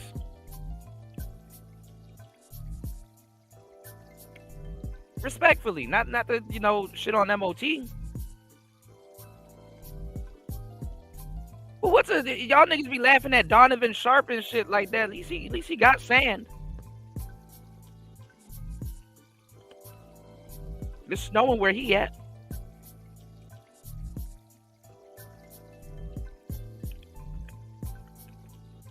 What type of music are y'all gonna play for her? Are you niggas fun? Do you know how to dance? Do you dance? Who raised you? Who gave you the game? they're on their own, and you can start, I call it steal the teacher's anchors. So I don't look at the women, I look at the teacher, and I look at what they're doing with their speech, I look at their gestures, I look at their facial expressions, and I just fire off those anchors. I do their facial expressions, I do their self-touches, I speak in their cadence, and the women are reacting to me the way they react to the teacher. So now I've got them eating out of the palm of my hand. Now, that's in that context. When it comes, if you want to learn pubs, bars, go see Eric. I don't do that stuff. I never claimed to be able to do it. He's the master. He and Baxter and Blaze. Blaze is your other. Blaze. And a Blaze. Go see Eric. I teach adults how to go have fun and relax.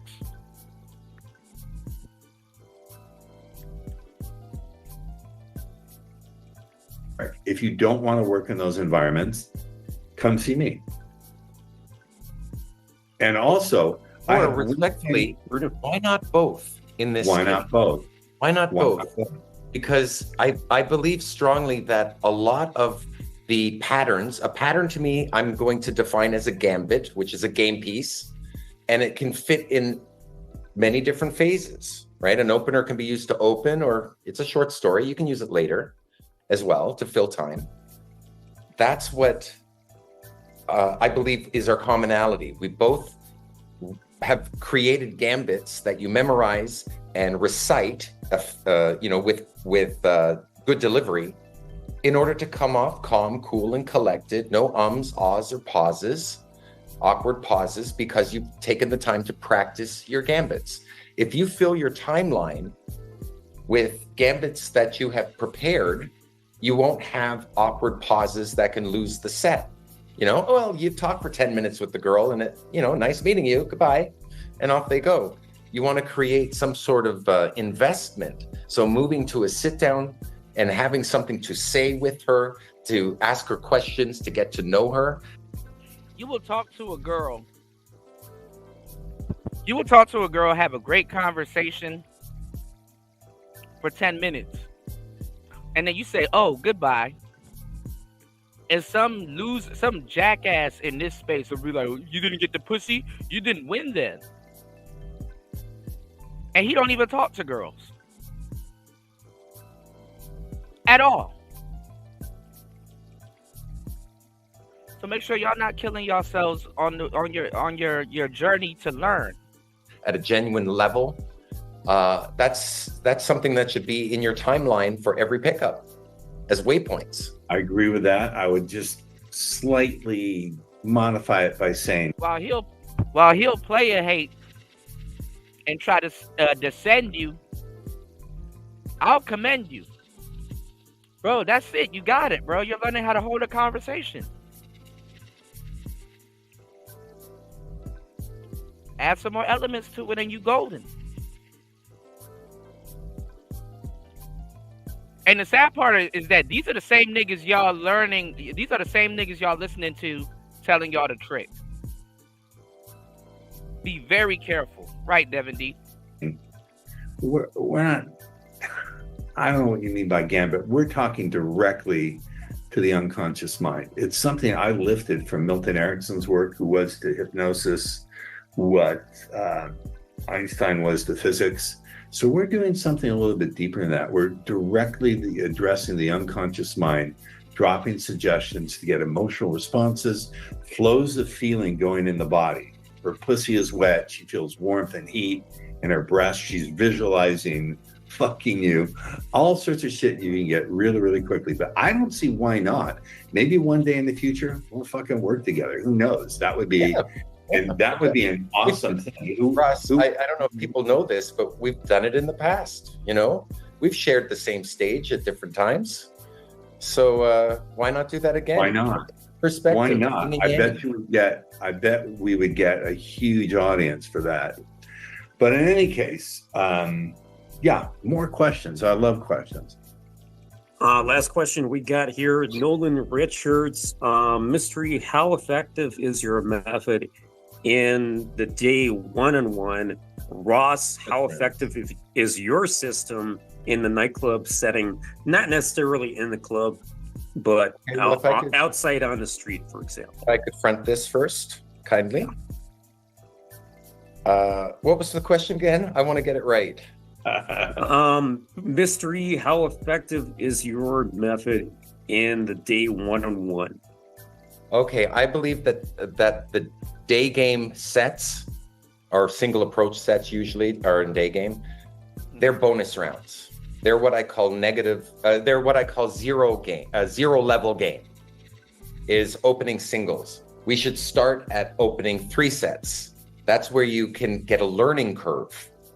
So if you're opening single sets, you're not really getting, one every hour in the daytime, going to a mall or trying to find a girl. If she happens to be in line in a cafe, then by all means, over the shoulder, open the set. It's a bonus round. But if you want to get really good at your gambits, then the more sets you do in the same amount of time, I believe, the better. Especially when you're focused on getting your gambits together, getting your material together, getting talkative. You do a dozen sets in a night for one night, and the next night your sets are going to go. I'm not even going to lie, because it blew my mind when I found out.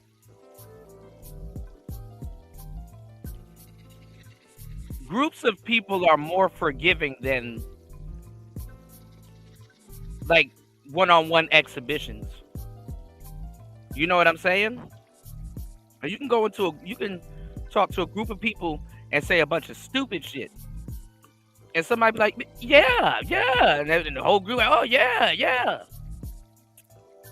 Groups of people are more socially forgiving of not grammatical errors, but like errors and stuff like that than one-on-one. So there's a good deal of truth to what he's saying. So remarkably better because you've had that experience. Especially when you're learning, though. This is definitely when you're learning. In the beginning, this is one of the milestones you gotta mentally see and stuff like that. Because honestly, just doing pickup, you're challenging your beliefs and don't even know. You're challenging beliefs you don't even think you had. Let's get it. That's how I see it. So I'd rather bring the guys into public gatherings and give them a flood of experience rather than us walk around low-valued males trying to. And I ain't gonna lie, sometimes too, being in these little goofball manosphere areas, listening to weirdo niggas on real topics, y'all got a lot of self-limiting beliefs and bullshit and jargon that y'all don't understand crammed into your head. So a lot of times too, that shit, if you don't know how to get over that shit, So if you're not really applying yourself, you ain't never gonna get over this shit.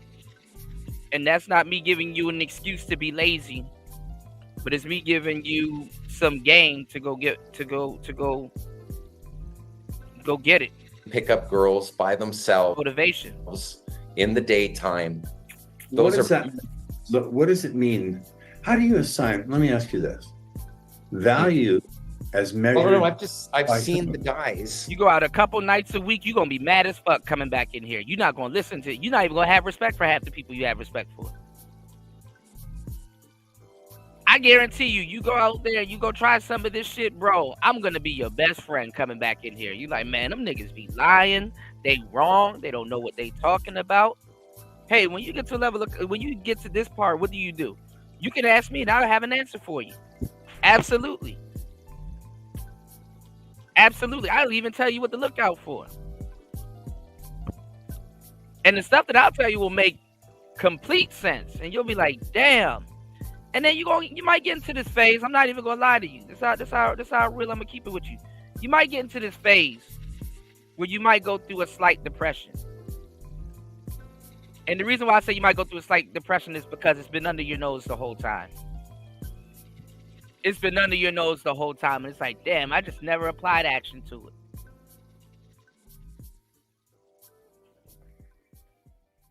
It's gonna fuck you up. Value measured by on the what street. units? Value measured in what units of measurement as determined by whom? I think all human beings have value. What does that mean, low value? I don't know what that means. It's so ambiguous and so... It's not to me. Value is survival and replication value. Serve. Do they serve you? If there's indicators, if they say, for instance, the vagrant's opener, excuse me, I'm sorry to bother you, but I was wondering if I could ask you a question. Excuse me, the vagrant's opener. I'd rather say, hey guys, quick question, rather than excuse me, because they've heard. Yeah, you don't want to say excuse me. That's a question. I'm sorry to bother you. Can I ask you a question? You're already talking. Don't ever ask somebody to ask them a question. Just start talking. Because they can easily say no, and then the interaction's over. When you get their attention, just start talking. Get into the question. Don't ask them if you can ask them a question. Heard it me. They heard it from negative people. To me, value is stimulating a woman's emotions and taking her through the emotions she wants to feel. Fascination, attraction, desire, fantasy, escape, indulgence. I teach my students to center their conversation around these things. That's value. The valuable man is whoever can create those emotional states as quickly as possible. That's my definition of value. It can be measured. Look, there's no way to actually show that when you demonstrate that you have survival value to a woman or replication value, whatever it is you say, you can't observe what genes are being turned on. Hold on. You cannot observe that there's certain genes being turned off and genes being turned on. It's impossible to observe. I can observe that a woman's experiencing those emotions. I can observe that she's feeling desire. I can boom. I can see her face get red. I can see her lower lip get bigger. I can see it happening in real time. To me, the highest value man to that woman in that moment is the one who runs her through those emotions as quickly and as intensely as she can take. That's what the bot is teaching my students to do. It's what I used to teach. If you have $50,000 and you want to throw it at me in cash, I'll teach you. Otherwise, this is the only way to learn from me. It's going to be like some little weird pseudo black pill argument if they do. They're going to be saying the same thing, though. That's my definition. These two guys in particular have been saying the same thing for years, just in a different way. Value. I think it's something that you can observe. Whether you can observe things from evolutionary psychology or not, it's not verifiable. It may be true. I'm not saying it's not true, but it's not verifiable. And no, you haven't heard not one Kevin Samuels term.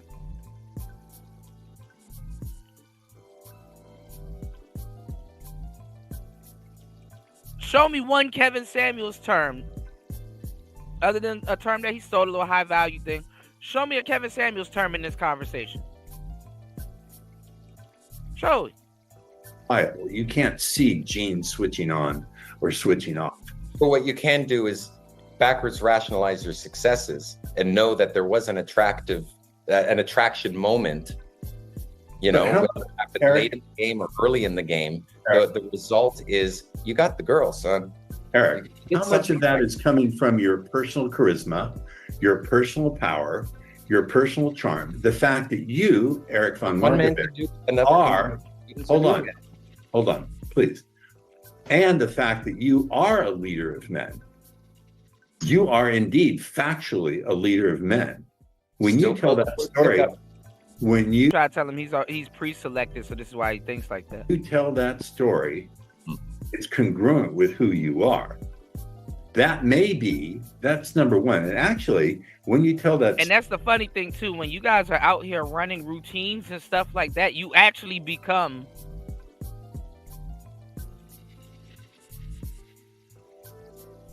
what the hell you're talking about.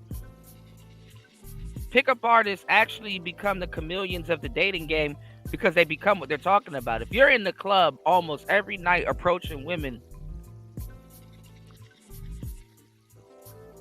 asking certain things and getting results, you've embodied. There's no, I need training wheels, or I have to pretend. It's like, I know how to get that girl.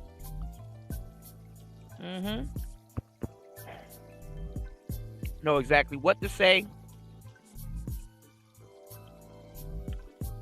I've already cold readed her. I know how she's gonna respond. Shit, your congruence with your opener damn near is even better than your congruence in never mind. It leads to the same thing. Story. Maybe you're not demonstrating higher value. Maybe you're just creating fascination and attention. All the black pill cats, Devin, have stolen from these guys also. And I hate to say it, at least they stay in their little sector. The red pill cats, these cats ain't even red pill. They're just whack with it.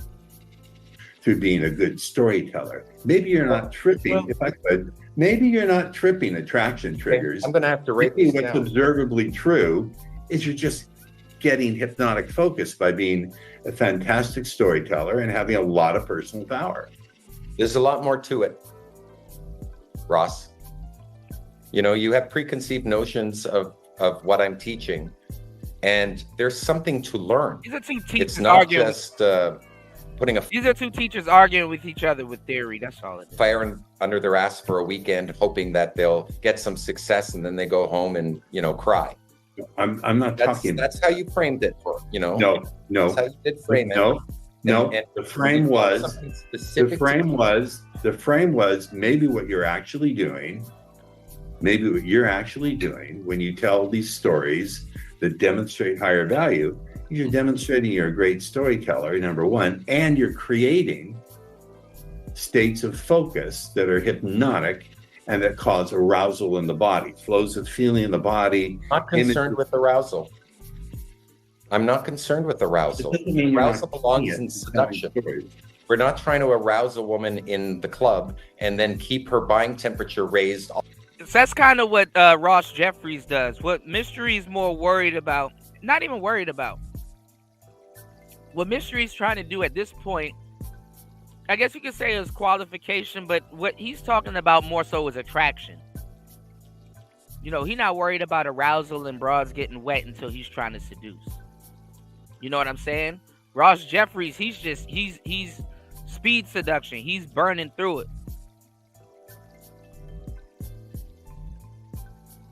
I know this because I'm a mixture of both. So basically, Mystery's more worried about attracting the girl and kind of winning her over, not necessarily, you know, her getting super turned on.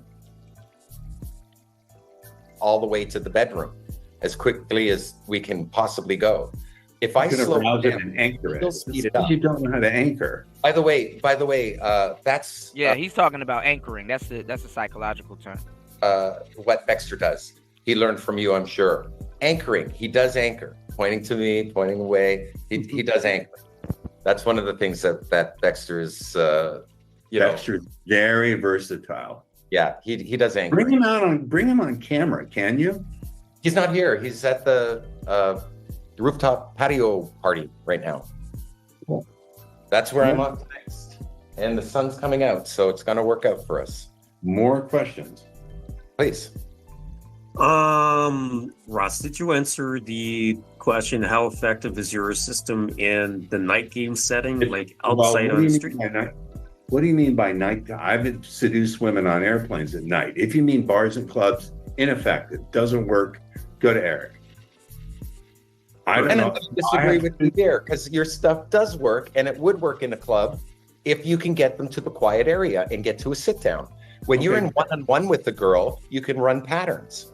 When you're in a group with people, you can, but everyone's going to hear it and is going to be entertained by what you're saying. Wait. Is that a tacit statement that you do run patterns when you get them one-on-one and quiet? So that's what I'm saying. The groups are way more forgiving than one-on-one interactions. So what Mystery is doing, he's leveraging the group to get a better one-on-one action. But it's a little bit different now, especially in Black society. Now, you can find dimes walking by themselves. Now, the theory that they don't think for themselves in a lot of cases is still true if you do find them in the group.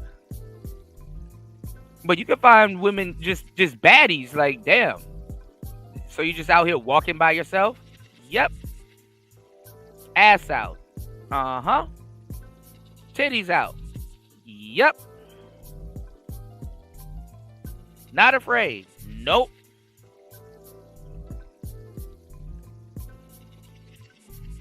Well, damn. It must be two sides. No. I'm saying that you can. I've seen you do it. You've worked a waitress. I saw you work a waitress. She was titillated. She enjoyed your company. We also know what you're like.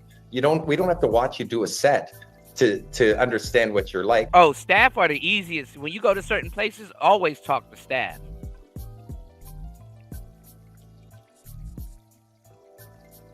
You want to get experience and reference points? Always talk to staff. You have a reason to talk to them, they have a reason to talk to you. Let's get it. Because you're doing a set with us. We get to judge, the type of person you are. My question is, why not use language patterns, speech selection language patterns, once you have her in comfort and you've got her in a quiet place? I think it would be an ideal place to use them. Well, I like going Kino. So does rather Ross. than elicit her emotions through wordplay, I would rather physically escalate. It's more fun. Like if you don't kiss the girl, she may get bored and leave. I agree. But if you kiss the girl, she'll stick around. You can do them again. This is a matter of the misconception that you have to do it sequentially. And what they're arguing about too is the firing order. But there really is no one best firing order. It depends on the girl. It depends on the situation. Really. Let's get it. You can do these things simultaneously and together. I think this is one of our major disagreements, is whether you do things simultaneously or whether you do them sequentially. I'm saying all of these things you can do simultaneously if you have the skill set. You don't have to do them sequentially. I see that as an error. Beginning at the end is to begin with seduction. I don't think you're beginning with seduction. You're beginning in the middle is to... I don't think that's what you're doing. Fire in order. What you're doing is doing things simultaneously. It's not about beginning or ending. It's doing things simultaneously. Okay, so my belief is that there is a timeline and you have to do things sequentially on a timeline. But that's not always true, because sometimes y'all be laid up in bed. It's like, so what do you do for a living? Motherfuckers be courting and qualifying after the mask come off. Now she really into you. And you cannot go back in time. What's going on? Evo Sosa in the building. Definitely go check out my bro Evo Sosa. Shouted him out on the last video. definitely getting into some of the aspects of neuro-linguistic programming, y'all. Let's get it. It's a sequence. So you have It's called recursion. Yeah, that's all he does is therapy and psychology and Keno and stuff like that. Yeah, his name is Ross Jeffries. Actually, I'm going to share something on my timeline. There's an actual 9-hour course that they got from him back in the day. Definitely, when y'all get a chance, check out that course. Full course for free. A3, move to C1. Every set. It's called recursion. A3, move to C1. Every set. That's pickup. It's called recursion. When you could return This is psychology, see? Recursion, anchoring. These are all psychological terms, y'all. to the things. That's right. No need for recursion because you And there's theory behind all of this stuff. And I've studied all of this shit. solidify the objective of every phase in order. And so when you've completed one phase, you then move on to the next. I don't think things happen. It works. Okay, and it works for me not to do it that way. Tens of thousands of people, tens of thousands of my students to do things simultaneously, and to do it doesn't take 7 hours. More of a You can teacher do it argument in less than an hour, and it's than not. it is a pickup argument, y'all. You're compromising solid game. You're compromising a successful relationship. I don't think that's And true. get buyer's remorse if you do it under a minute. I don't. Well, I'm in it. I'm not claiming. No, under an hour. Forgive me. Under an hour. You know, it can be done. Certainly, I opened with makeouts. You know, I can open with makeouts or open in qualifying. Right. You know, presuming I have attraction because I'm seen with girls. But the solid game is to do it step by step. Don't skip steps. No need. You don't have to shrink the time. If you slow it down, she'll speed it up. Right. All you do is A1, A2, A3, move to C1. Every pickup is like that. And it gets you a solid interaction to isolate your woman of interest on a couch, get to know each other. Maybe do it. Because you look, interactions and attraction can go any way. But when you know what you're doing, you have a compass. And you can definitely lead. You can do it simultaneously. I can guarantee when I talk to that woman on the airplane. But you actually can. I've actually gotten to a point with speed seduction is that because I already know the next, I already know where it's heading next. So as soon as I open or start something, I'm working on the other thing. So what do I mean? I've gotten to the point at one point where as soon as I was opening, I was already transitioning into a conversation. And as soon as I was transitioning, I was already starting qualification. Just burn through the full first couple of stages and start building comfort. And throw in some Keno in there also, because Keno also builds comfort. Yeah. Basically, it's stacking. Yeah, absolutely. But what I do is I stop at the build comfort part. You know, I get into the build comfort part real quick. And then the thing is this, like what a lot of people don't understand is that a long-term relationship is nothing but comfort and seduction. Comfort and seduction. Y'all are just getting comfortable around each other to keep seducing each other, to get comfortable around each other, to keep seducing each other, to, you know, even marriages. So I go straight to building comfort.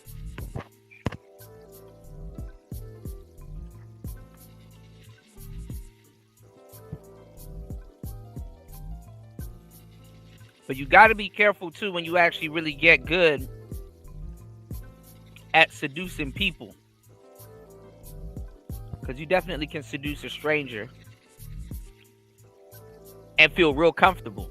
Let's get it. And that was the initial plan to a certain degree. She was fascinated.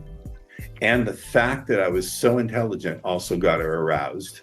And she felt comfortable with me all simultaneously because I showed I was very curious and that I understood her world. All of that happened. Great power comes great respect, y'all. Either simultaneously or so quickly in sequence that virtually can be viewed as simultaneous. That's where we have a major disagreement. Do we To have respect for the power that you wielding. have another question? Because we're going back and No, forth. but no worries. No worries. In the education here. Go ahead. That's okay. There are no more. Half that respect comes from understanding how much power you're wielding. I'm actually giving y'all some good ass game on today's show. Y'all hit the like button and support the show. 2 hours and 35 minutes into the madness, you know. He said, I don't like this advice coming from the old guy. Well, his approach is more psychological and keynote. He thinks mystery is kind of being more gimmicky. And he's kind of getting into like the psychological aspects of things. Like he wants guys to heal. He wants guys to be more genuine. He wants guys to have like some skin in the game. Basically, you know, really be a part of your interactions and really kind of be into it, you know, which there's some truth to that. You know, and then he talks about meditation and basically guys healing. You know what I'm saying? You wanna heal, you wanna be in a state of calmness, you know, you wanna take care of your anxieties and stuff like that. He kind of gets into that stuff. And a lot of guys, like, especially when it comes down to women and dating, they lazy as fuck, especially in America. I just want pussy. I'm not trying to do all of that. It's like, you know. Says the nigga that gets no results, you know. But everybody has their own different style. They're essentially saying the same thing in two different ways. They've been at each other's necks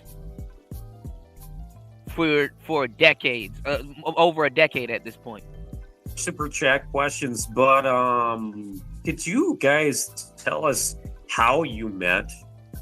It's like, I'm sure we wanted, like, the guys watching are kind of fascinated by the stuff about the game. So how did you guys actually end up meeting? I suspect we were both invited to the same gathering in the daytime. You know, gathering. I think it was at Project Hollywood. Okay. Recollections. I do recollect at Mel's Diner. I don't know it's how we first met. Yeah. Sitting around the table with Eric, with Neil. Oh yeah, Ebo Sosa, absolutely. Cross-referencing. Yeah, cross-referencing is always top tier stuff. Mach Shemo, I would say to him in Hebrew. Neil, if you're watching, you know what that meant in Hebrew. Okay, I don't. So who's he?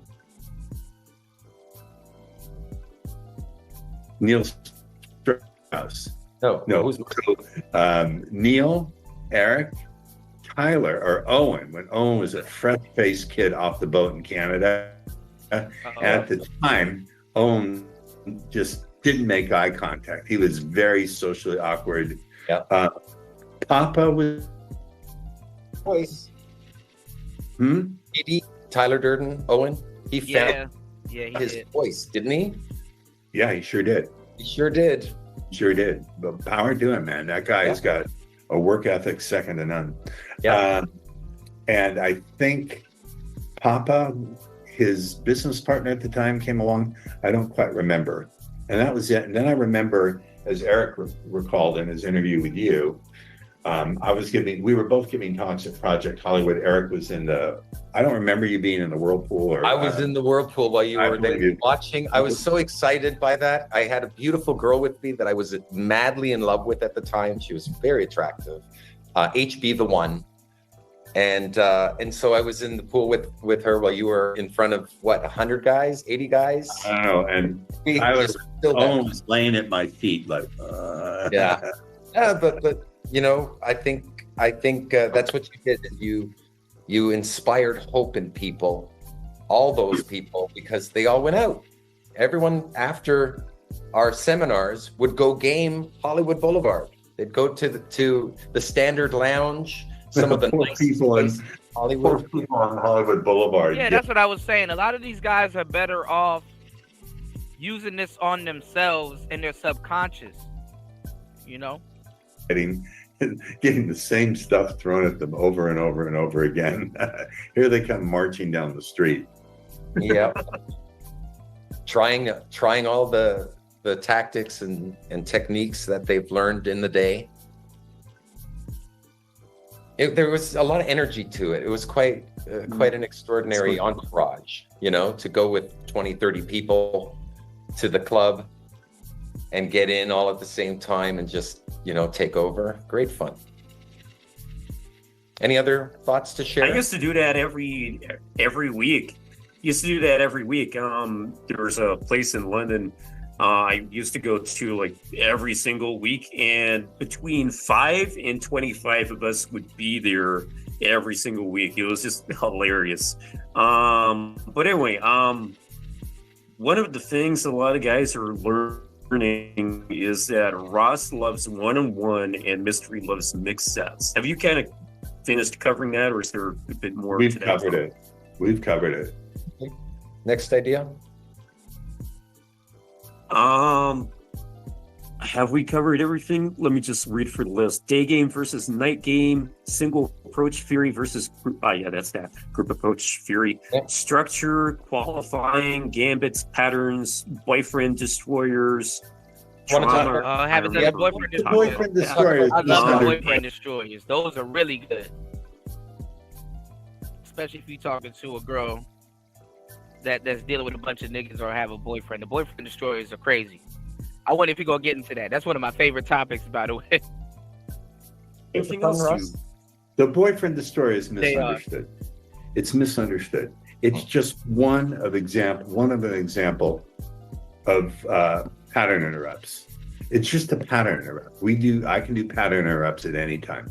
Look, sometimes it's basically replying to an implied or actually applied objection.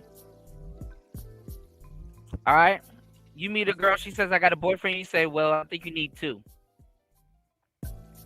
You invite her somewhere. She said, oh, my boyfriend wouldn't like that. You say, well, I didn't invite him. I just invited you. Or you can say he can come too. She says she has a boyfriend. You say, well, you need a man friend. With Eric on something. Just because a woman says she has a boyfriend doesn't mean she does. And even if she does, he could be a placeholder. Doesn't mean jack shit. Now, that's not always true. Some women are really in love with the guys they're with, and more power to them. But so if a woman does say to me, and it doesn't come up so much anymore, but if she does say, I have a boyfriend, I'm going to interrupt the pattern, and I'm going to switch the frame. I'm going to say, now, Debbie. I've never done a Debbie. I'll say, Debbie, you don't need to prove to me someone else finds you attractive. That's not how I make up my mind about you, which is an incredible pattern interrupt. It gets a laugh, and it reverses the whole idea of I'm telling y'all, once you understand women and know how they're going to react to certain things, bro, you're going to say shit with a gang of confidence. And I don't want y'all to think that y'all manipulating them or doing certain things, because after a while, how you got to look at it is that you're speaking a different language, because what you're communicating is getting through. And it's more so of not you dumbing yourself down. It's more so of a dance. And you can really enjoy yourself dancing. Dudes are like, oh, I feel like I'm dumbing myself down talking to women. You're not actually smart.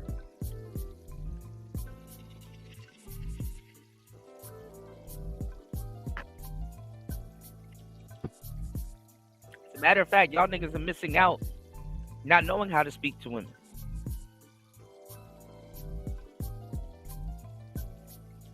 There was a time I thought I was dumbing myself down.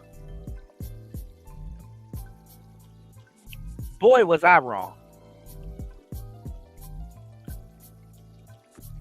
And if you don't think women are fun, you tripping. You better learn how to make them fun. Women are fun as hell. You gotta have a... Never mind. Seeking whom from what? I'm now... The one I use, if I may, is we're all seeing someone. That's a good one. That's just a minimizer. right? You just take it minimized. But the real, you know, if you do pick up well, you won't get the boyfriend objection. Not there. that often, no. You know, it doesn't come up if she's attracted to you. She just won't bring it up. She'll Well, hold it goes that. both ways. It's a shit test. You just got to know the nature and have spoken to a lot of women and understand conversation to understand what vein the shit test is coming out of. Women definitely will shit test somebody that they like. Let me throw this out there and see what he gonna say. Women have gambits also, y'all, that they try and test. Women run routines. Stay woke. You know, that secret. And, you know, in one of my long-term relationships, as I recall, this is a few years back now, she didn't tell me for 3 days that she had a boyfriend. It was too late by then.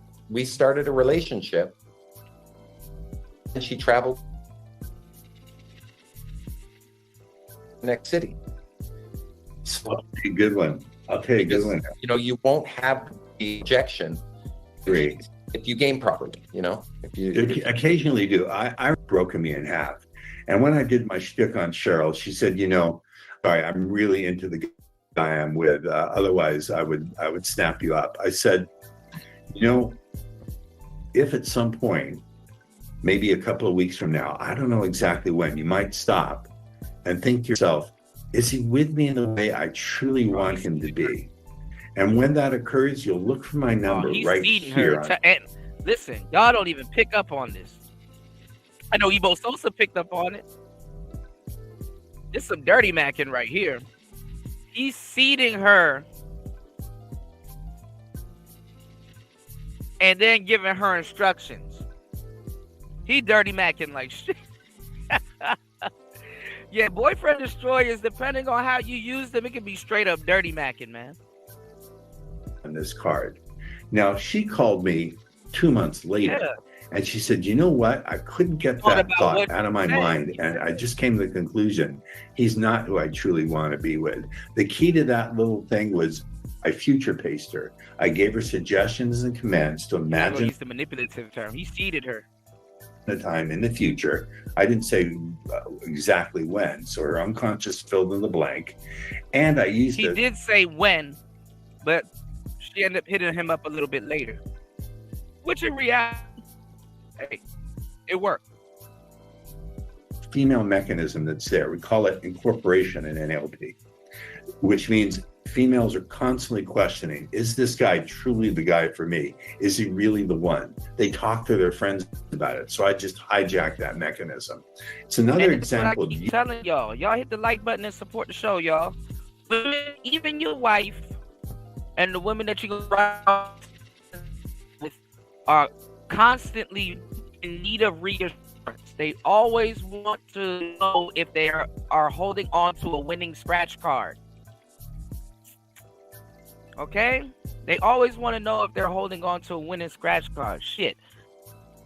Getting goddamn Hercules. And she's still gonna wake up tomorrow and ask, are you still Hercules?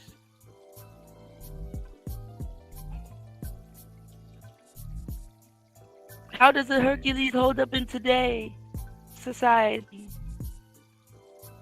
Are you still Hercules? Utilizing unconscious processes and unconscious communication. And again, my overall message is if you're leaving that out of what you're sure, leaving you tremendous. Are you sure? Amount of power on the table. You're not picking it up and using it. More good thoughts, Ross. Way. Plug. My boyfriend Ross Mystery is very manipulative. Ross Jeffries is manipulative as fuck. If you know psychology and you listen to what he does, this nigga manipulative as fuck. Bro. I want to throw on top of that, those are some very good ideas from both of you. I like to ask, how's your love life? I hate when someone asks me, how are I'm you? single. 'Cause it's like in society, a very basic question. I'm single now. I am guilty. How's your love life? That's the one I like to ask. Single. Yeah, that's cool. How are you doing, Russ? Are you in a relationship presently? No, and I don't want one. All right. Trust me, it's just too crazy out there, and I'm busy also. I will say I'm busy at building this business. I've been invited to speak in Dubai in front of 2,500 people on using the power of hypnotic language to sell. And there's a lot of money in Dubai. There's no broke ass people. When are you in going? Dubai. I will be there November. Well, the talk is November 16th and 17th is the conference. I'm going to go way early because the jet lag for me is substantial. But I'm working on that. I'm taking on very wealthy clients who want my advice on hypnotic selling. Yeah, they know about that. I'm fucking busy building that business. I don't have time for anyone who isn't, and you're going to agree with this. I know you will because you're an experienced man. So are you guys. I won't get with anyone who's not emotionally fairly well regulated, is on my team and shows respect and brings me peace. Hot at my is relatively less important. She's got to bring me, she's got to show me respect, bring me peace, be on my team, and be relatively emotionally well regulated. Otherwise, you do qualify women in here. I don't do it externally. In here, here's a thought just came up here. When I think of qualifying as, the phase about 5 minutes in where you're asking her questions to get her to invest. Right, Ebo Sosa, you gotta, and I hate to say it like this because this is the people that need it the most. You gotta step outside of niggas teaching about neuro-linguistic programming.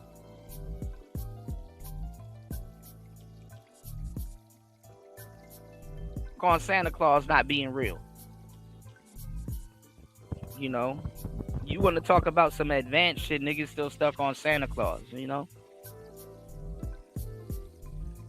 Oh shit. Hold on, y'all. Give me 1 second. Hollywood Boulevard. They'd go to the Standard Lounge. Some of the nice people on Hollywood Boulevard getting the same stuff thrown at them over and over and over again. Here they come marching down the street. Yeah. Trying all the tactics and techniques that they've learned in the day. There was a lot of energy to it. It was quite an extraordinary entourage, to go with 20, 30 people to the club and get in all at the same time and just, take over. Great fun. Any other thoughts to share? I used to do that every week. There's a place in London I used to go to like every single week, and between 5 and 25 of us would be there every single week. It was just hilarious. But anyway, one of the things a lot of guys are learning is that Ross loves one-on-one. Let me do this real quick.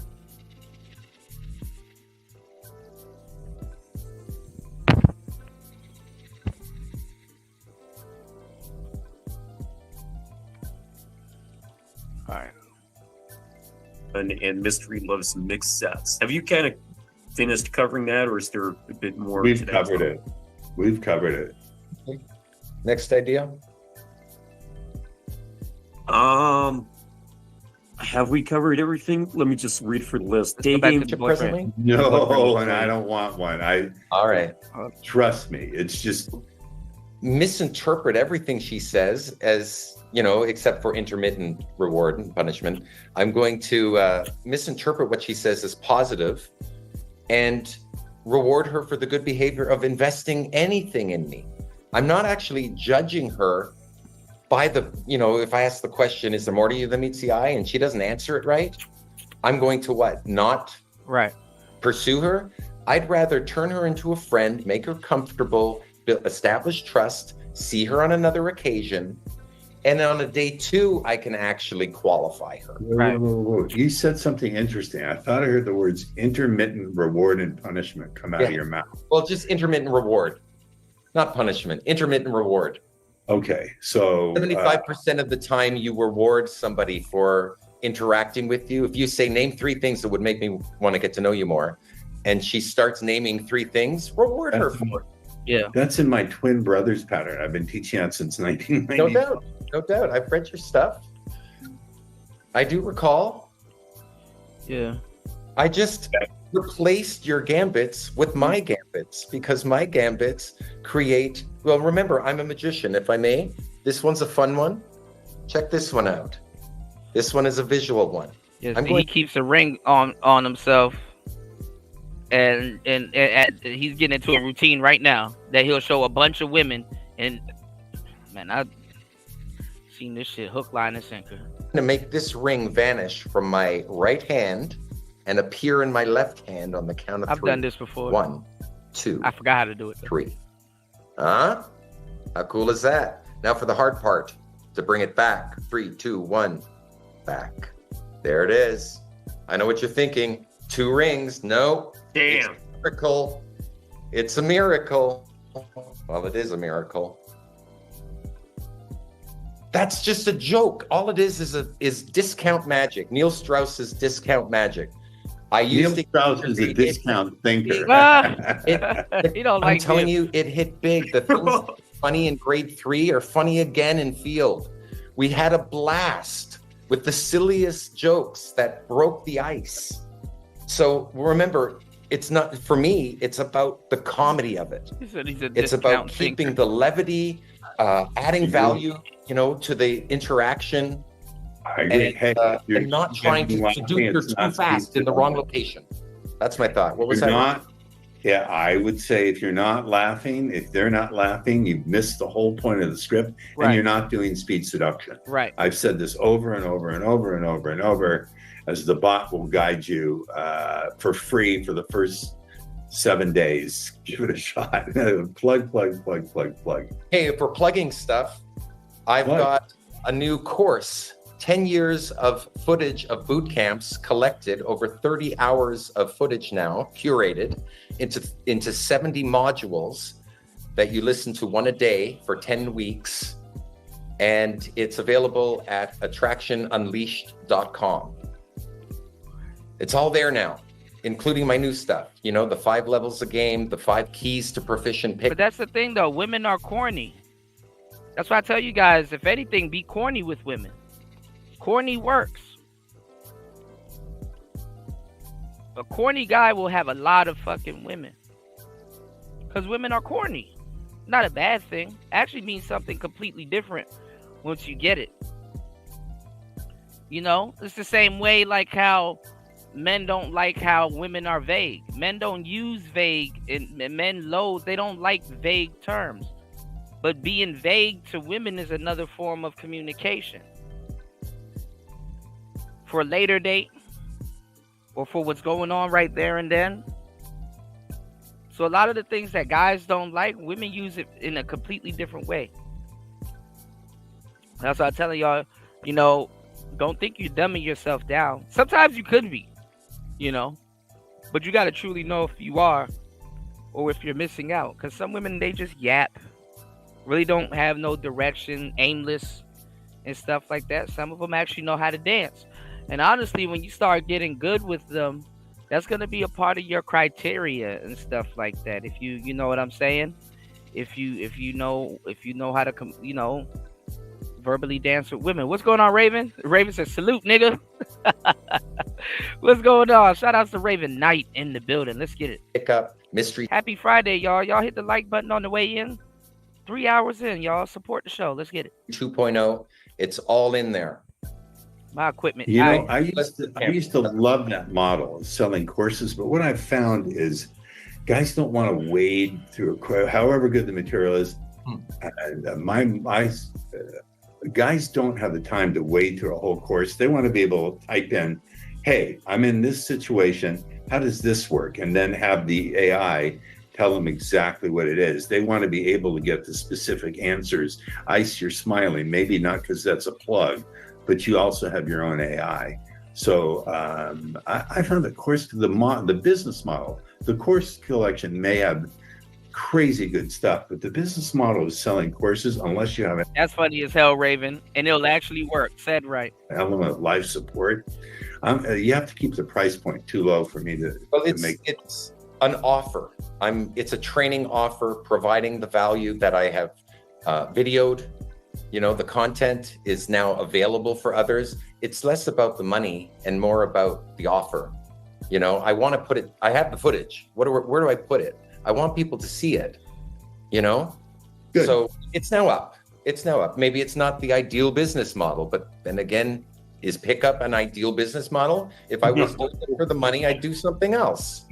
But I'm doing it for the love Ideal of God. business model. My hobby. This is my vocation. This is my way of life, my way of being. I absolutely love it. If it weren't for pickup, if it weren't for magic, I wouldn't be where I am today. And if it weren't for seduction and doing the healing art, I would be missing a lot of meaning in my life. I joke around about get laid now, ask me how, but I do it because I have to balance how humbling it is to do this job. And I'm sure you've had this happen too, Eric. I've had guys say, I had the gun on the nightstand before I came to the event. I was going to eat the bullet. This is, I don't know why you're laughing, Ice, because it's not funny. No, it's really, really serious stuff. Yeah. I'm living that too. I understand. I totally understand that for some people, this is the last straw. Yeah. You know, but then I wake them up to a lifestyle of that. If they get good at something, if they get good at this, they're gambling. You rather commit suicide or be somewhere in Mexico snorting blow off of a stripper's ass. The choice is yours, bro. They get good at it. They can achieve some incredible life-changing results. It only takes one woman to change your life, for good or bad. Or to ruin it. Or to ruin it. No, to ruin it. Your life will change, you know. Or to ruin it. Christine from Denmark, you know who I'm talking about.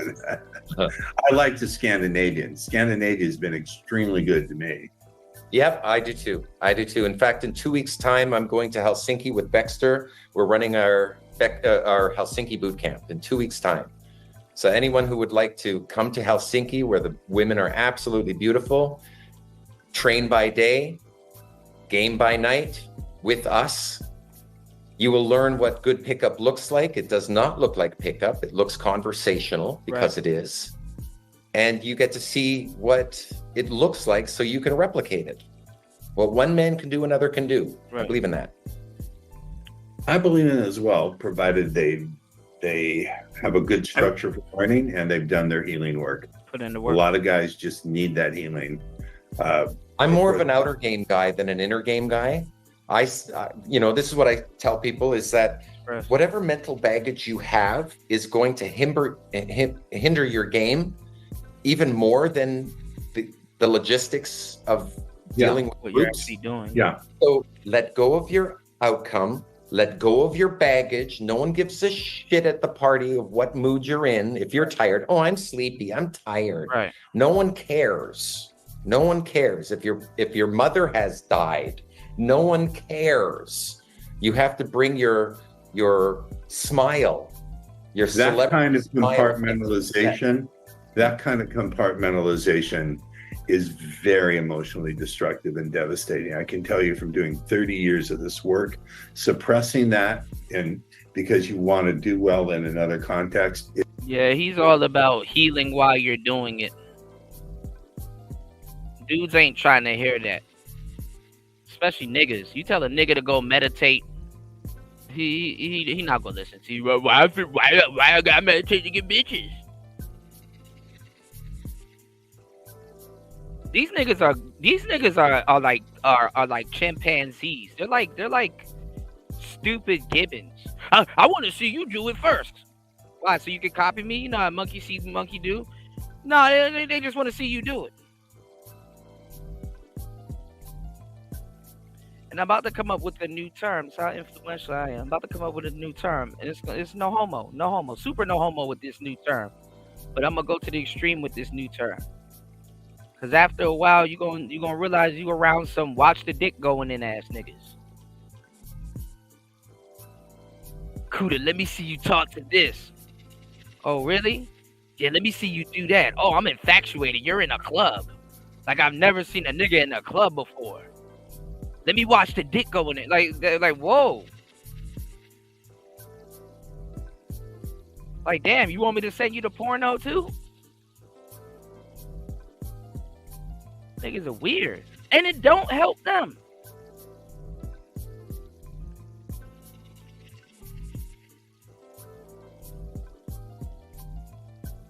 And the fucked up part is, let's say you give them what they want.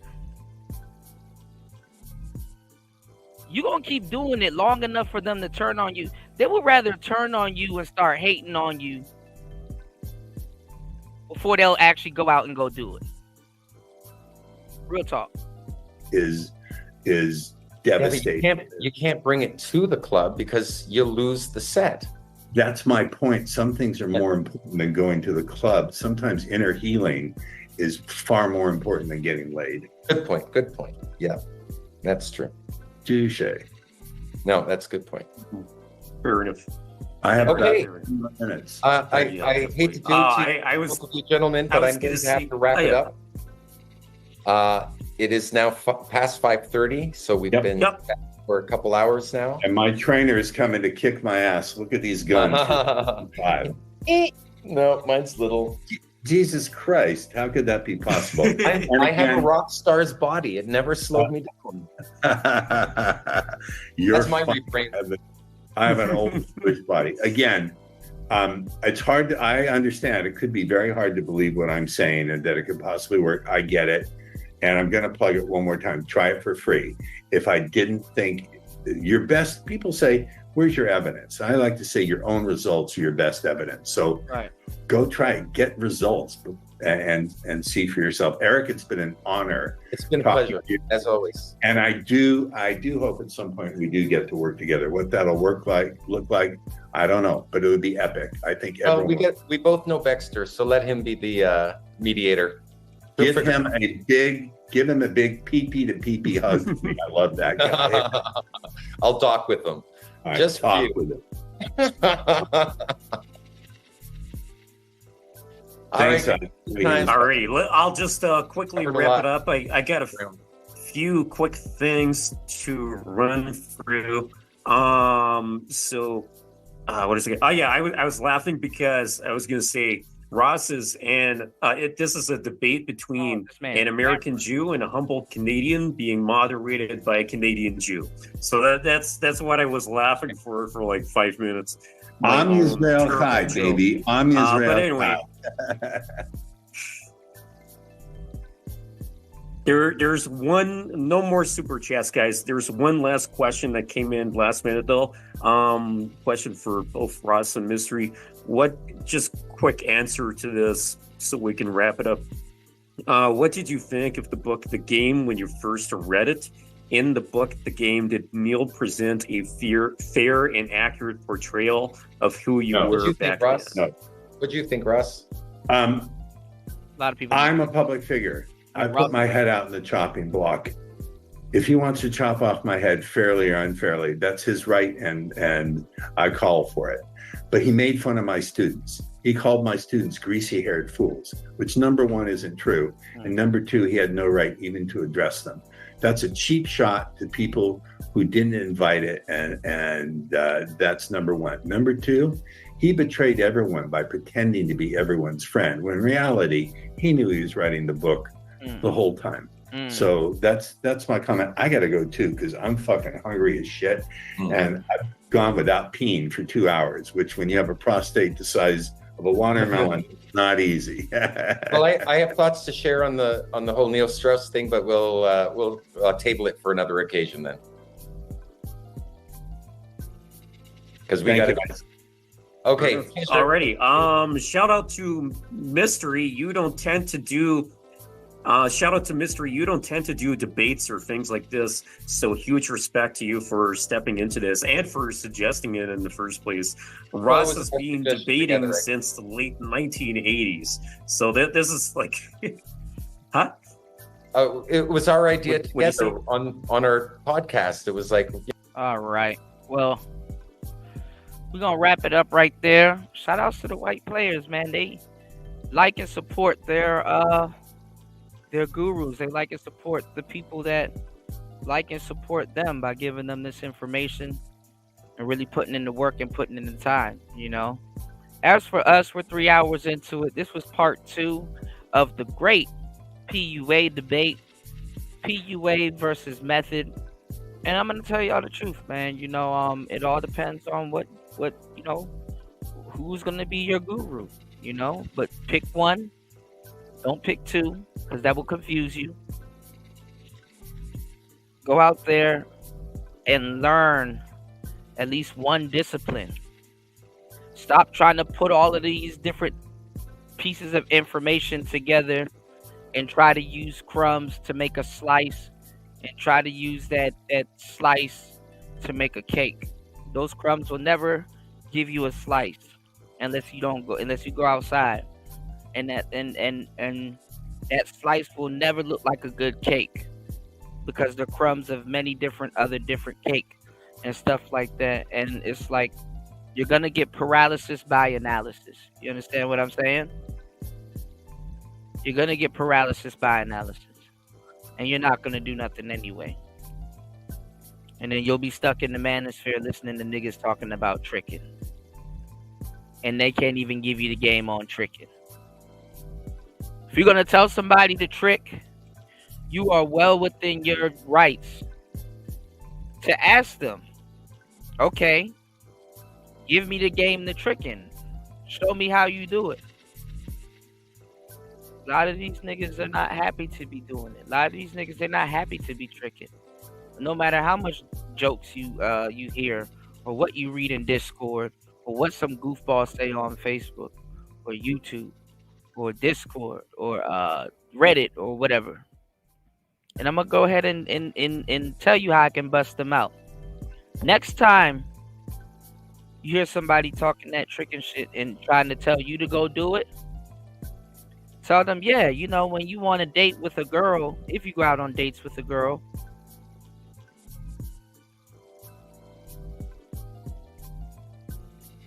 go on that date and talk about the last girl and go on a date with a woman and tell her you spend money on hookers. You enjoy spending money on hookers. Even if she a hoe, she gonna look at you crazy. Even if she a hoe. She could be fresh off the track, acting like a square, trying to date you. And if you walk in front of that woman and say, yo, I spend money on hookers, she gonna look at you crazy.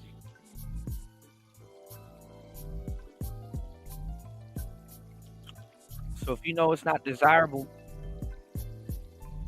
hey, change it. If you know you don't look good, what are you doing to even change it? Start with getting some lotion. Fix your skin, get some collagen. Start with drinking water.